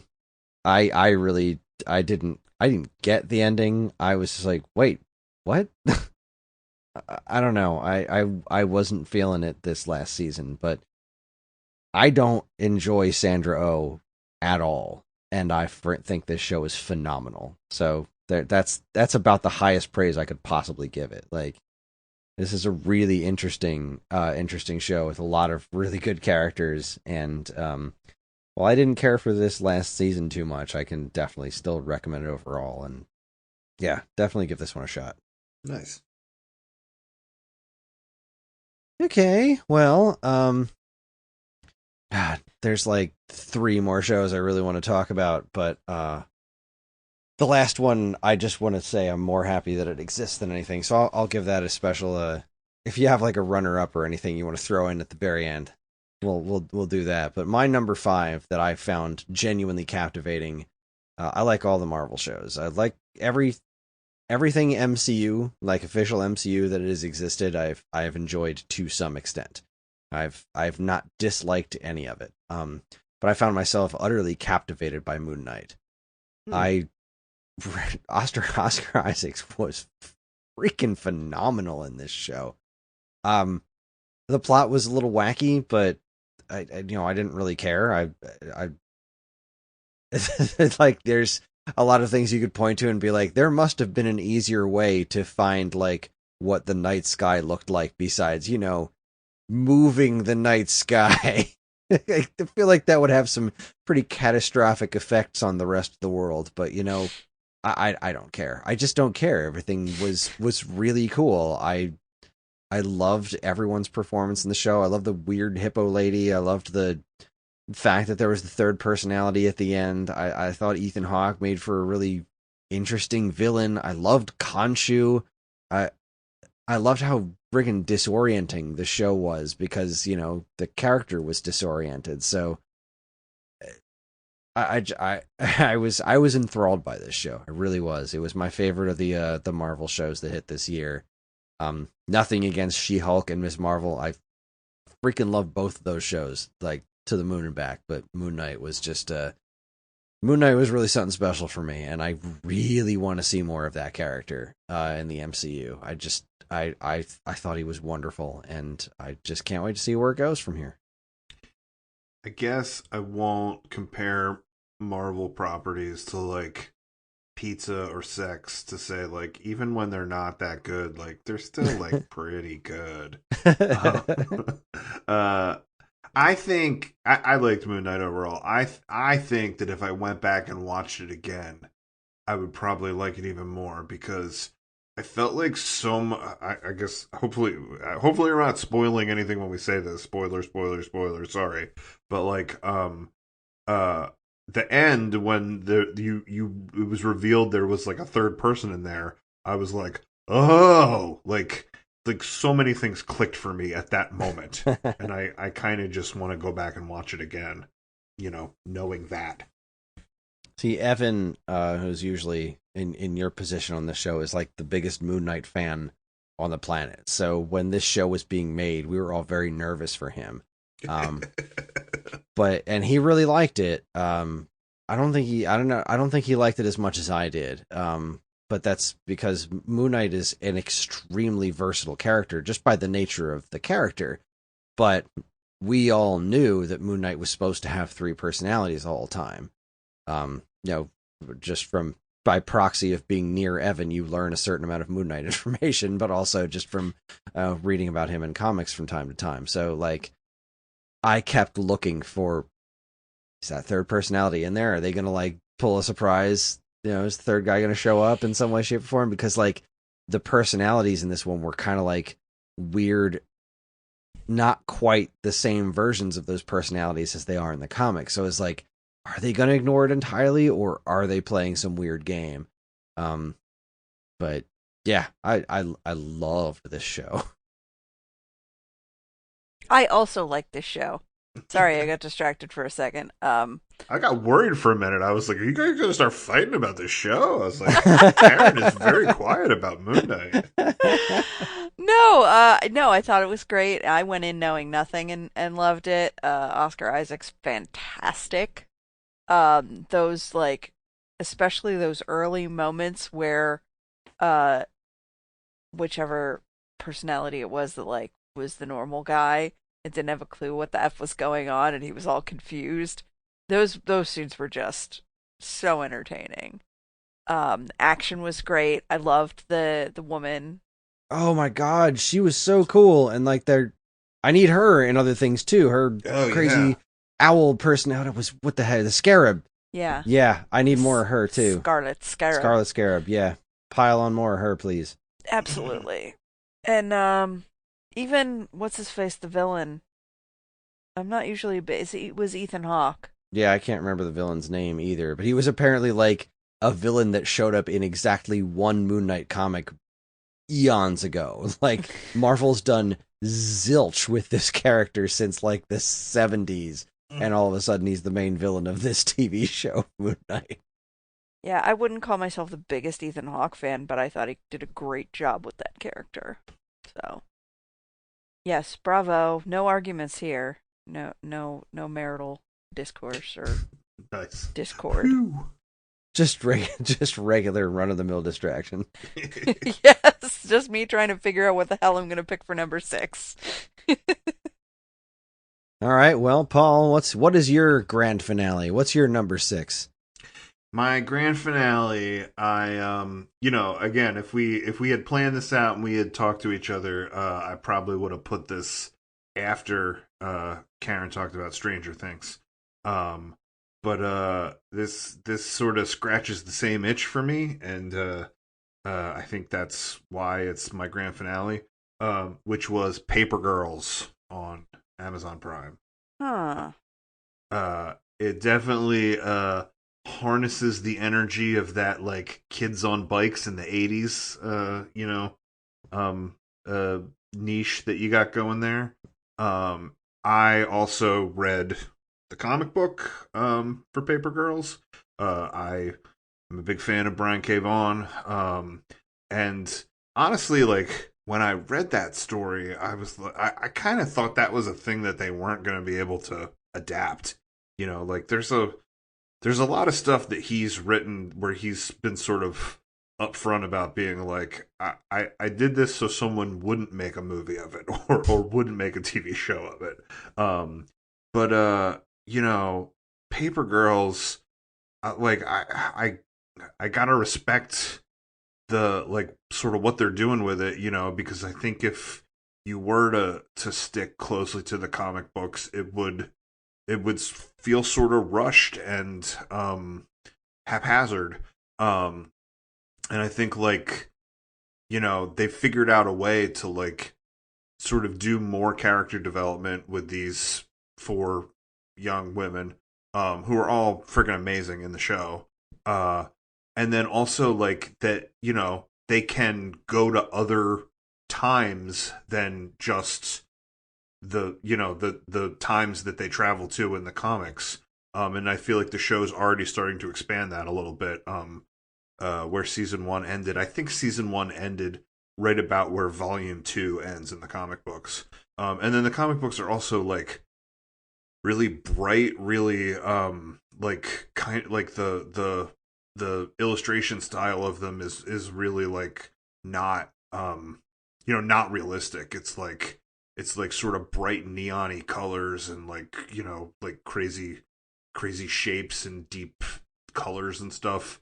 And like they kind of bring that look in when they time travel or when the like vortex opens or something like that. Like the sky will turn like purple or something. It's just like really beautiful, and it kind of it like harkens back to the thing that I like so much about the comics. So Paper Girls is my grand finale, and it's I felt like it was close to rivaling what I liked about Stranger Things. I've heard so many good things about this show. And so I did give it a try. I definitely watched 1, maybe 2, and it just wasn't for me. I just couldn't get into it. I don't know what it was. It was like disorienting. I couldn't figure out what's going on. I couldn't like relate to any of the characters. It just wasn't for me. And I'm sorry, Paul. It's a No, good that's thing okay. we're not married, I guess. Yeah, I mean, like I said a couple times, like I realized that things aren't for me, and that's okay. So if that's not for you, it's okay. Yeah, but clearly I'm in the minority because like lots of people love this show. Yeah, I'm completely unfamiliar with this show. I know nothing about it. I didn't know it was based on a Brian K. Vaughan thing. Fascinating. I got nothing. I would lend you the comic books, but you're going to tell me you don't have time to read them. So It's true. I don't. I think maybe part of the issue might have been I didn't really get to the time travel, at least not the part where they like Like there was a little bit in what I watched, but it was sort of very chaotic and not controlled. Um, and I just found it confusing. And I think maybe if I'd given it one more episode, maybe I would have gotten into it a little better. Because God knows I'm a time travel fan. I'll tell you what, Karen. I'm going to lend you the comic books, and I'm going to see what that yields. I think that that's going to yield some success. You may not know my history with comic books, but okay. I'm happy to give it a try. He's gonna turn your whole life around. You'll see. All right. That's living the dream. All right. Well, what's your number 6, Karen? No, Paul, keep talking. Like 5 shows that I could pick. Okay, fine. That's not what you want for your big finale show. But having keep in mind my original list included Mrs. Maisel, Our Flag Means Death. And so I am happy that, those crossed on other people's lists because it gives me opportunity to talk about other shows. Well, you did Our Flag. Not Our Flag Means Death. Peacemaker was the Peacemaker, other one. right. Thank you for pointing that out. But I think that the other show that I would want to talk about from this year is League of Their Own. It was a really interesting adaptation. It was not at all. I mean, I already talked about it on this show once before, but it's not. It's in the same universe as the movie, but has nothing else to do with the movie. There's still the girls' baseball league, but none of the original characters are in it. The leads, all of the girls on the team, they were all like different interesting characters. They dealt with a lot more social issues than the movie dealt with, like things that would have been prevalent in that time that the movie just kind of glossed over to make a nice story about girls playing baseball. Like racism and, queer characters and all of this stuff. And I thought it did a really good job. Darcy Carden from The Good Place was amazing on it. And as was everybody else, did a great job on it too. And I liked how they handled there weren't any women of color allowed on the team. There actually did end up being, I think she's a Puerto Rican character, but she passed as white, so like nobody questioned it, even though she didn't speak English. But so they had this whole other separate storyline dealing with the black characters that lived in the town, and one of whom was like an amazing pitcher, but just was not allowed to have a chance. And so, they dealt with her whole, finding her own way into getting an opportunity to play baseball and discover herself as a person. So I thought it was really well done, and I'm excited to see more of it next year. Good job, Amazon Prime. Way to not bungle a beloved IP. But does it have a Tom Hanks character that pees for like 3 minutes straight? It does not. There is a manager who is played by Nick Offerman. And he's not there for very long. While he's there, he's great to watch, although he's not like the most likable character, kind of a bastard. Because he's a man dealing with a bunch of women in the 60s, like, it was just, or not the 60s, the 40s. Even worse. So, by nature of the character, but he's still Nick Offerman. You had me at Nick Offerman. And he's shaven, like he's no beard or mustache or anything, so that's weird. But he like disappears halfway through the season, and then part of the story becomes there's no other manager hired to like fill the vacuum, so it's kind of left to the team to figure out what they have to do.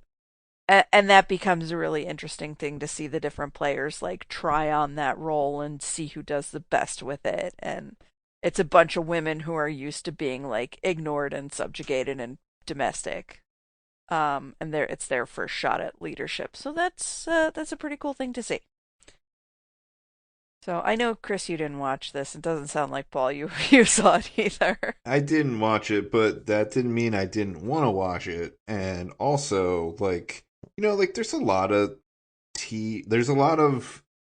things that are older, that were movies that are now getting adapted into TV shows.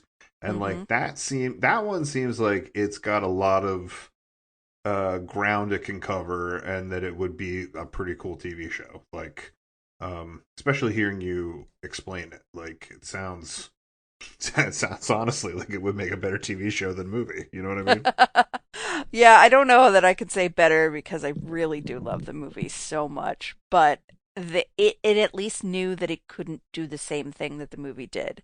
That it couldn't like capture that lightning in a bottle again. It had to be something different, and it definitely achieved that. Yeah, the little bit that I've seen of this was I thought really good. Just jarring how very different it is. Like it's strange that it was even called A League of Their Own. Like, obviously you're gonna make a show about women playing baseball during that time period. I guess you'd just kind of have to, okay, well, why not call A League of Their Own, even if it is just tonally so completely different. But I the little I saw, I thought was really cool. Yeah, and it's escaping me what I want to compare it to other things that were movies that are TV shows. But I guess what I was gonna say is like I think the TV shows that I've found to be most successful with that are the things that don't try to be the movie, that try to make it their own story, So that sounds, it sounds like it's doing the right thing. It is, and if you were interested in it, I would say go for it. Cool. Nice. Will do.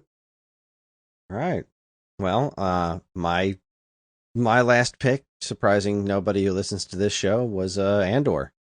I am a self-proclaimed Star Wars whore, and this was a phenomenal year for Star Wars content. I mean, going all the way back to the very, very beginning of the year. I mean, it technically started on December 29th, but we kicked things off with the tremendously flawed Book of Boba Fett, which I loved, despite the fact that it had some very serious problems. Just from a structural standpoint, the show was a bit of a mess, but at the end of the day, I got Boba Fett riding a Rancor into battle, and I'll tell you, I like the Book of Boba Fett a whole lot better when it turned into the Mandalorian 2.5. Right? And that was if they had just called this show like The Mandalorian: The Book of Boba Fett, I feel like I would have felt a lot better about it, because it just turned into The Mandalorian for a couple episodes there. Yep. Like, this was such a problematic show. It was not well put together, but damn if I didn't love every ounce of it. Just except that one scene where the sand people were dancing in the desert for like what felt like 15 solid minutes. Like, all right, we get it. This is cool that you're doing what you're doing, but like, just rein it back a tiny bit. Book of Boba Fett, and then we got that Obi-Wan show, which I thought was phenomenal. I loved young Leia. I loved everything between Obi-Wan and Vader. Reva was an interesting character, maybe not pulled off perfectly. Like, the whole thing where she went after Luke at the end was like, raises a lot of questions about what did she think was, how did she connect those dots? What did she think she was going to do there? Didn't really make a lot of sense. But again, I forgive a lot when things are cool, and Obi-Wan was really cool, but nothing in the universe could have prepared me for Andor, because this, just like, what the hell was I talking about earlier of Peacemaker? Like, you going to make a show out of this guy? I mean, all right, it says Star Wars on it, so I'm sold. But like, I didn't think Cassian Andor was the most interesting thing about Rogue One. I didn't dislike Cassian Andor. I was sure I'll watch a show about this guy, but it seems like a weird thing to make a show about Cassian Andor of all people. I never in a bajillion years could have imagined that it would have been as effective as it was. I thought this show was nothing short of a goddamn masterpiece. There was this whole like argument going on in the world of entertainment media talking about like, oh, which show's going to be better, House of the Dragon or Lord of the Rings, because they're both going to be amazing. And like, I thought both of them were pretty okay. Like, I wasn't really blown away by either of them. I think I enjoyed Lord of the Rings a little more than House of the Dragon overall, but neither of them were like just grinding my teeth week to week. But Andor was like, holy shit. It started off kind of, me being a Star Wars whore, I was hooked right away. But like, it started off like doing all this world building stuff, and it wasn't all that interesting. It was interesting to me as a Star Wars guy being like, oh, this is an angle of Star Wars I haven't seen before. But like, it didn't really pick up. But god damn when it did. Like the friggin', this was also one of the strangest experiences where like pretty much all of Star Wars Twitter was united behind this show, which never happens because nobody hates Star Wars more than Star Wars fans. But pretty much everyone who was watching this and talking about it online were like, after what was it, Never More Than 12? Like, everyone was talking about that, and it was freaking amazing. Like the prison break scene, the whole heist that they did when they stole the payroll from the Empire, the way that they made the Empire so terrifying in a different kind of way, of just so much more tactile and realistic. This is how you get here kind of a way of like, no, this is how fascism like this works. It's death by a thousand paper cuts. They just slowly beat you down until they rule everything. And like that Cyril character who is like uber creepy, and like you're rooting for that Empire lady in the beginning. Like, I'm rooting for her. I don't want to root for the Empire, but like, I really want her to succeed. And then just she gets what she wants, and she's just as vile as everybody else. It's like, oh shit, this show had me rooting for this person to succeed at her job, and then I didn't even realize that her job, to be good at it, she's got to be fucking awful. And the freaking torture scene where it was just, you don't hear anything, you just see that woman's reaction to the torture. Like, there were so many, the freaking monologues of Cassian's mom at the end where they cut out her saying fuck the Empire, instead they changed it to fight the Empire.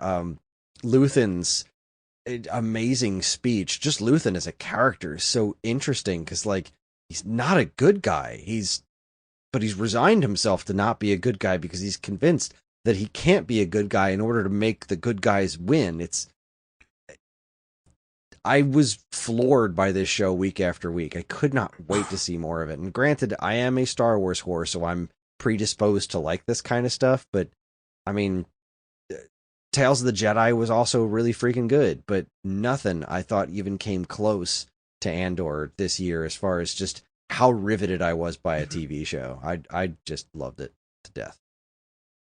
I liked it. I don't want you to think I didn't like it. Like, I know you weren't into it at first.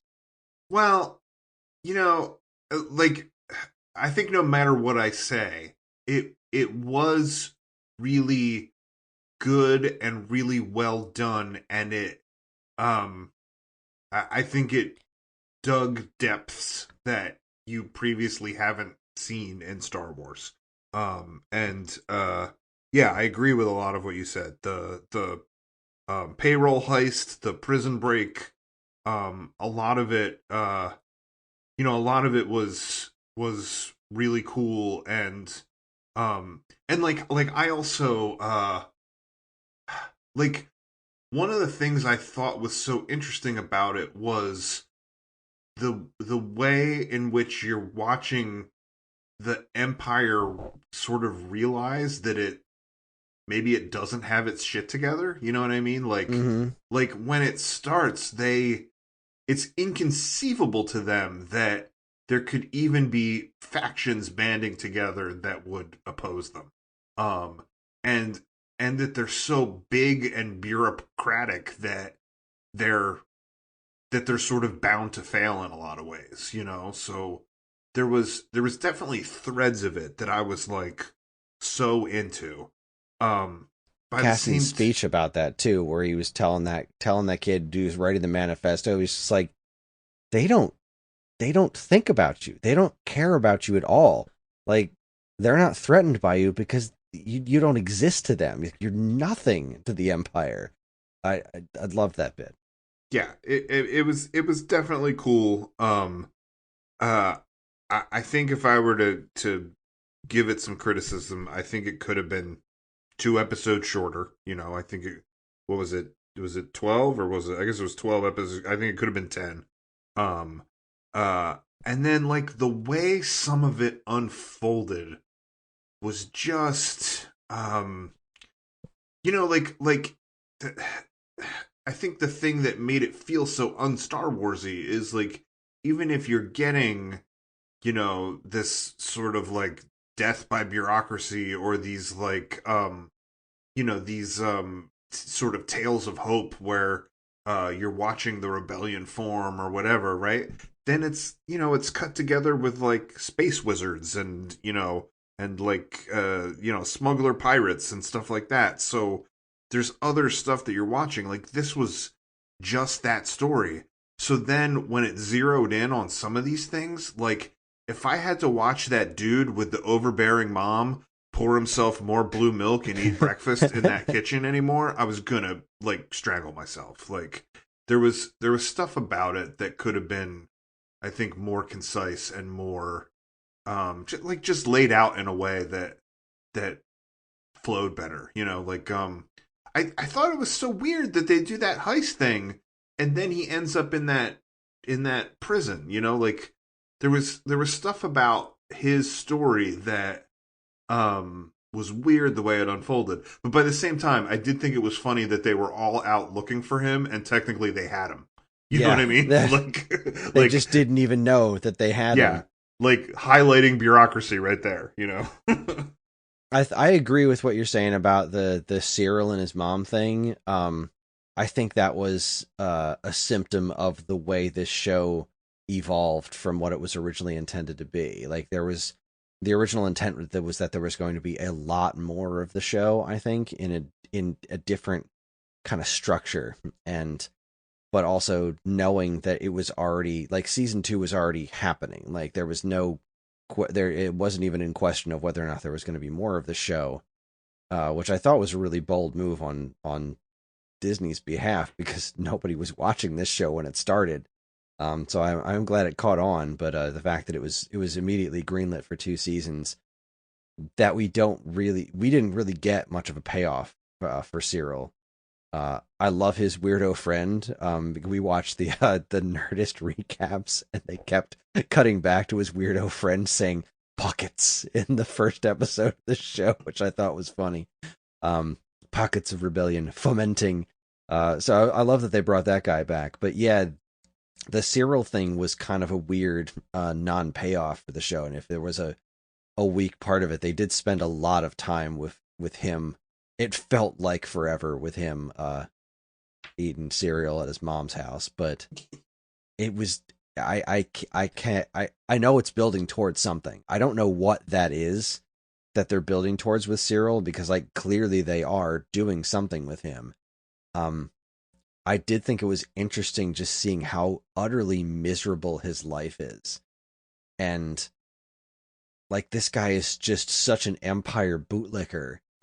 And then you go home and you see just the utter misery of his life, and like you almost feel bad for him, but you can't feel bad for him because he's horrible.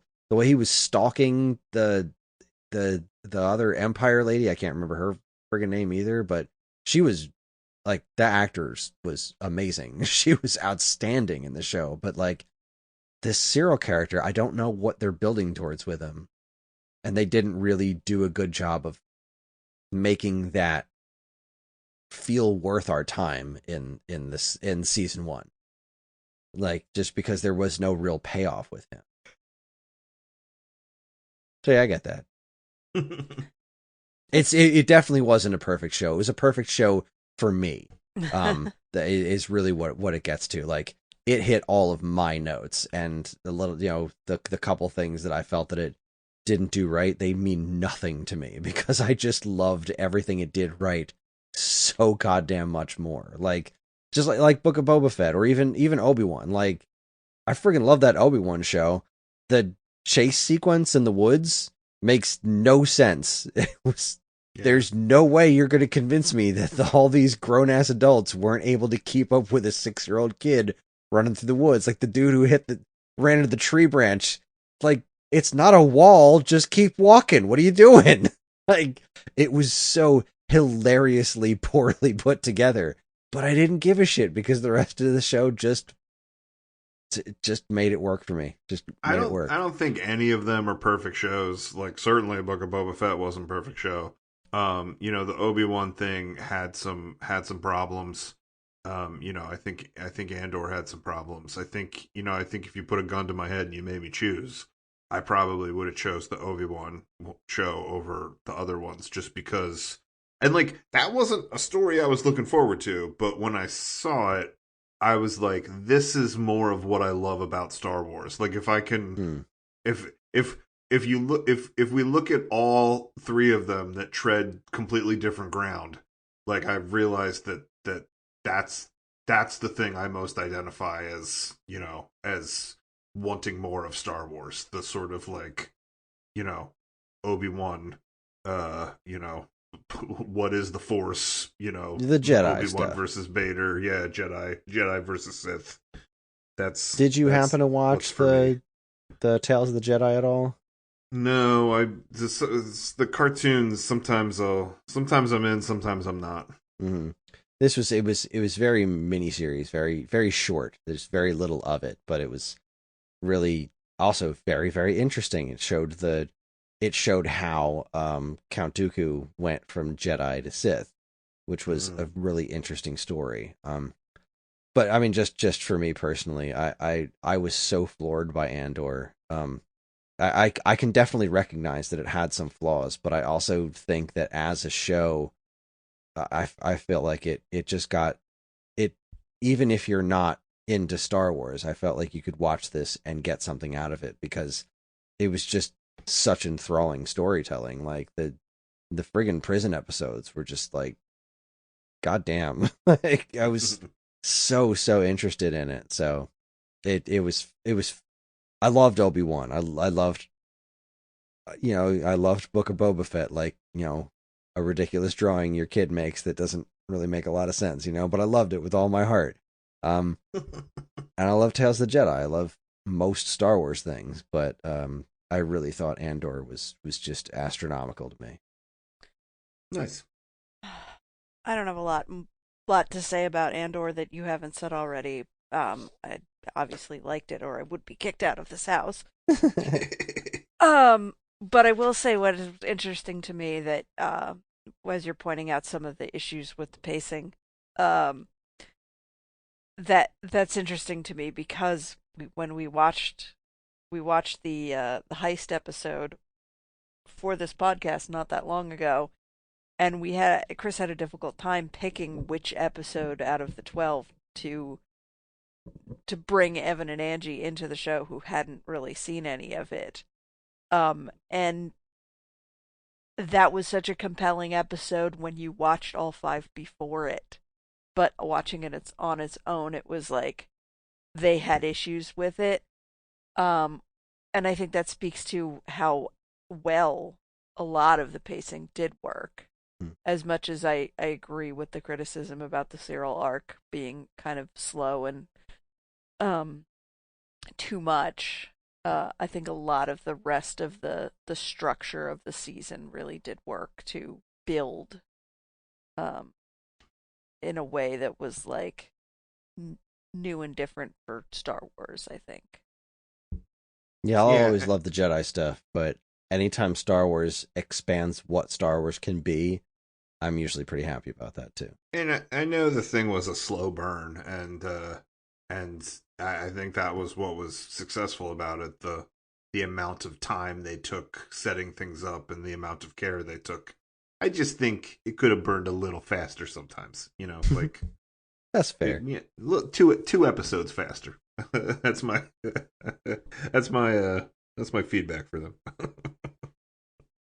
The revolution at the end, people literally beating the Empire to death with the brick made of Marva's ashes was so fucking awesome. Loved it. All right. Well, that should just about wrap it up. We've been at this for a while, but I feel like we've all got to have at least one or two honorable mentions. So, just we're not going to have big discussions. Quick honorable mentions. Paul, do you have anything else you really wanted to mention? When I narrowed it down to 11, before I narrowed it down to 6, what was on my list was Reacher. And I know that this is probably just me because I read these books and, whatever, but like, I really liked that show. I thought, I thought that guy was cool.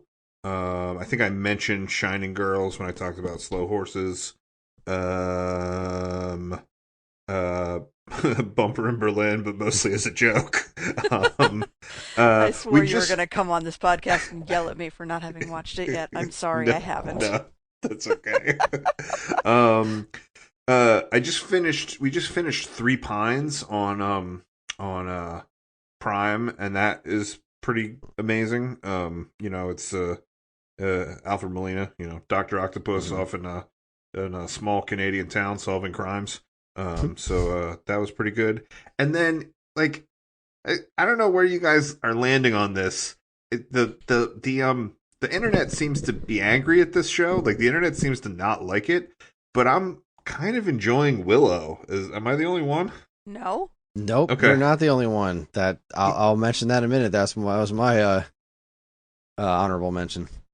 Like, I'm super into it, and it seems like I read things and like everybody seems angry about it. And I'm like, what? Like, I think it seems pretty good to me. There's a very vocal chunk of people who are angry at it because it stars lesbians. Oh, is that why? That's why? Okay.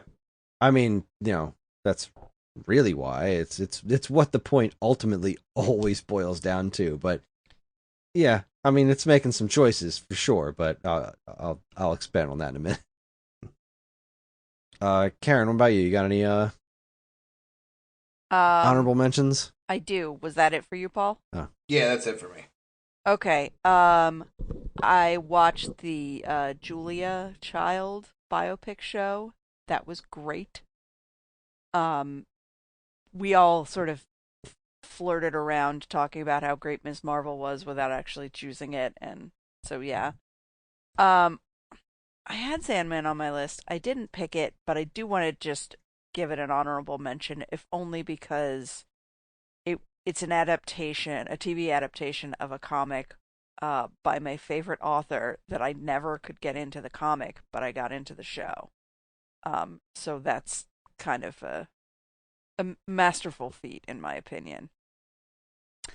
And we talked a lot about all the fantasy shows that we watched, but we didn't pick any of them. But I thought Rings of Power was freaking great. Super fun. And then there were this was so early, far back, but Bridgerton season 2. I love that show, and I love yelling at the stupid dummies on it. And Only Murders season 2. How did they take a show that should have been one season and somehow make more out of it and make it so good? That was great.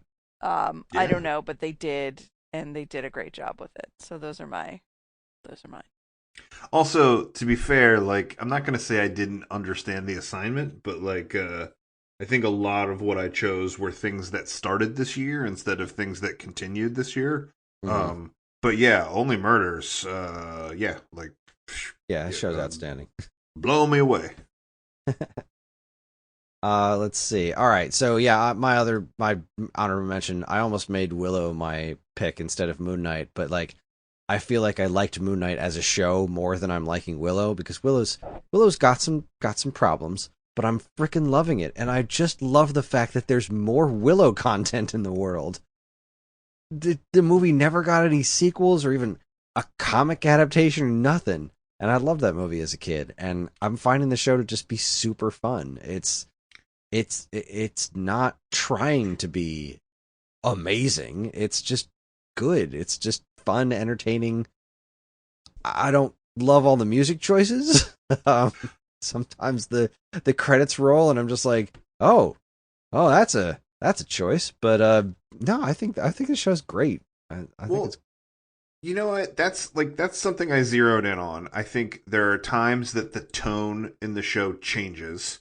Mm-hmm. To be more like comedic and weird, right? Like sometimes that, you know, I don't know if you're up to date with it, but I think it was last week's episode where there was sort of the montage of Borman, you know, like we just haven't. We're off. up to date. We just haven't watched tonight's episode because we're doing this.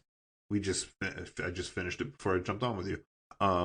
Yeah, like, you know, there's stuff that seems like where the tone kind of changes. Mm-hmm. And that and I think the music is part of that. You know, like sometimes you watch this like fantasy thing and then it ends, you know, and you're listening to like Enter Sandman or something, you know, and like I'll say that was like jarring a little bit, but then I think of the fact that like the original content was one freaking movie, you know, in the 80s, and it's like what is it? There's nothing that's sacred or even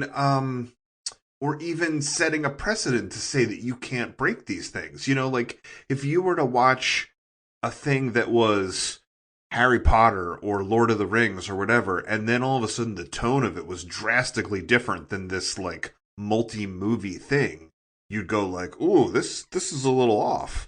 But for me, like the Willow thing, it's just, you know, just trying to find its voice. It's just trying to be what it is. Mm-hmm. And like some, like the music and some of that stuff doesn't bother me at all. Like it's actually kind of grown on me.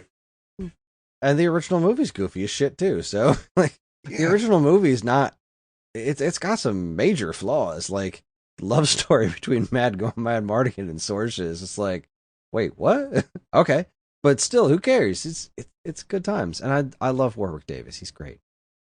There is a little bit of a Val Kilmer sized hole in my heart watching it. I mean, I do hope they find a way to, you know, just have him show up, even if he like doesn't talk and he is trapped in a bubble or something like that. But before the show came out, they said on no uncertain terms that Val Kilmer was involved in some way that was meaningful. I don't know what it means, but we're gonna get something at some point, and I want to know what that is. But yeah, I do want to just mention Cobra Kai season 4.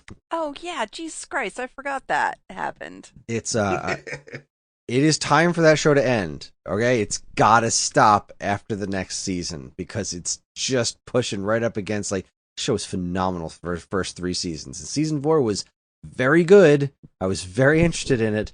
But it's time, guys. Don't let this go on. Don't let it overstay its welcome because it's right up against that door right now. Please do it for me. Well, you know what? I'm gonna say something big here. Okay.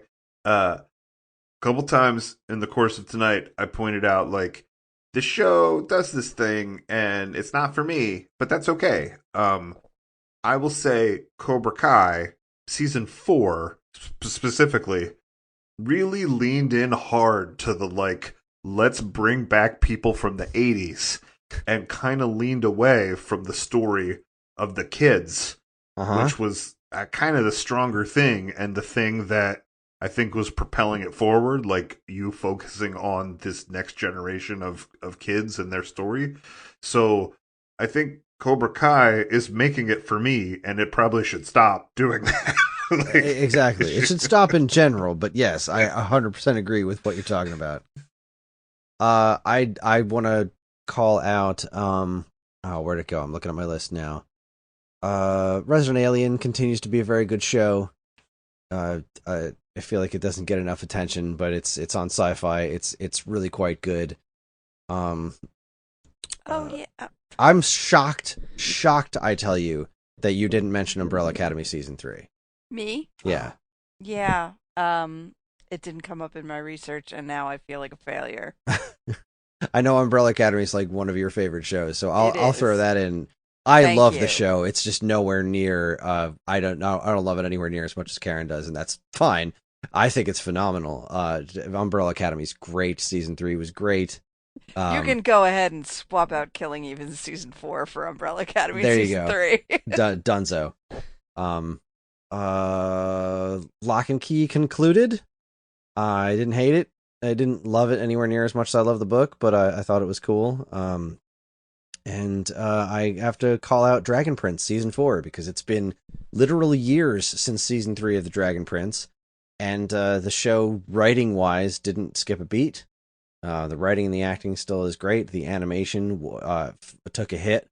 I don't know what's going on with Netflix's animation budget things, but I was really happy to have that show back. And yeah, those are my honorable mentions. Great freaking year for TV. Oh, and Law and Order came back. It wasn't great, but it came back. It was still Law and Order. It came back with 2 seasons this year. What the hell was that about? There's a whole other season I haven't watched yet because, like, we made it through season 21 that came out in February, and then season 22 hit in September. So, I don't know. And they also lost Anthony Anderson for between season 21 and 22. So, I'm not too crazy about watching more of the guy from Burn Notice who fucking sucks. And the writing was not spectacular, but it was still Law and Order. And the original one was always the best to me. And it came back and it was still Law and Order. So that happened. Honorable mention just for the balls of making it happen. Go team. Law and Order is always going to Law and Order. It sure is. Titanic balls.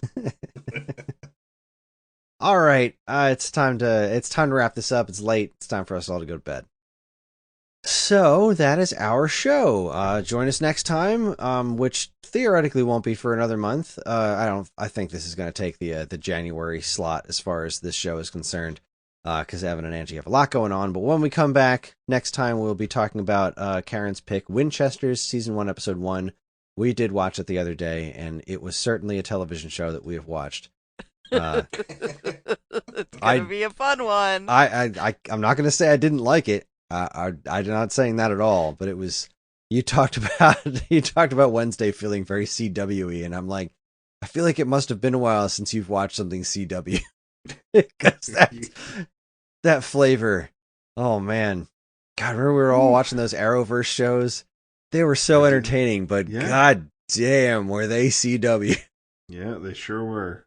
That is a distinct flavor. All right. This week's episode is not filmed before a live studio audience, but it is fueled by feedback from listeners like you, and you can get in touch with us in a multitude of ways. We have an official Geekade Discord where there's an entire This Week's Episode channel dedicated to all things TV talk. We're on Facebook, Twitter, and Instagram through all the official Geekade channels, or the more specific Twepcast accounts, which I don't even think we use anymore, so I should really rewrite this script. And of course, we can all be found in various ways. I'm available on Twitter at Geekade Kris. That's Geekade Kris. You can read my work at StoneAgeGamer.com and in the pages of Nintendo Force magazine. Karen, where can the listeners find you? I said glisteners. Where can the listeners find you? I was not going to point that out, but since you did, that's a weird word. Yeah. You're all glistening. At STM Stitches on Facebook, Instagram, TikTok, Etsy, and I guess Twitter. Theoretically. Paul, do you have anything you want to plug? Anything you want to tell people? Just share your information, or just tell everyone to fuck off and listen to Theater Near You? Yeah, listen to a Theater Near You. You can't find me. I hide from people. Probably should be better about that. But hey, listen to the show and say thanks to Kris, and then maybe I'll poke my head out more. Good times. If you need to know more about the shows we discussed tonight or what we'll be watching in the future, have a look at our show notes. And if you have any other questions at all, we can always be reached at mail@geekade.com. Just include the words "this week's episode" in the subject line so we know who you're trying to reach. This show is available anywhere fine podcasts are sold, including Apple Podcasts, Spotify, Stitcher, YouTube, and more. And wherever you decide to listen, please like, comment, subscribe, and leave reviews because any and all feedback is welcome and appreciated. Also, if you want to get early access to this show and a number of other Geekade podcasts, please sign up for our Patreon. It's a Geekade Patreon. You can get early access to our episodes and a monthly podcast schedule. It's a good time. And again, as always, keep your eyes on Geekade for more fresh, original content. That is going to be it. All right, I'm Chris. I'm Paul. Titanic balls. Well done. Good night. Good night. And this concludes our broadcast day.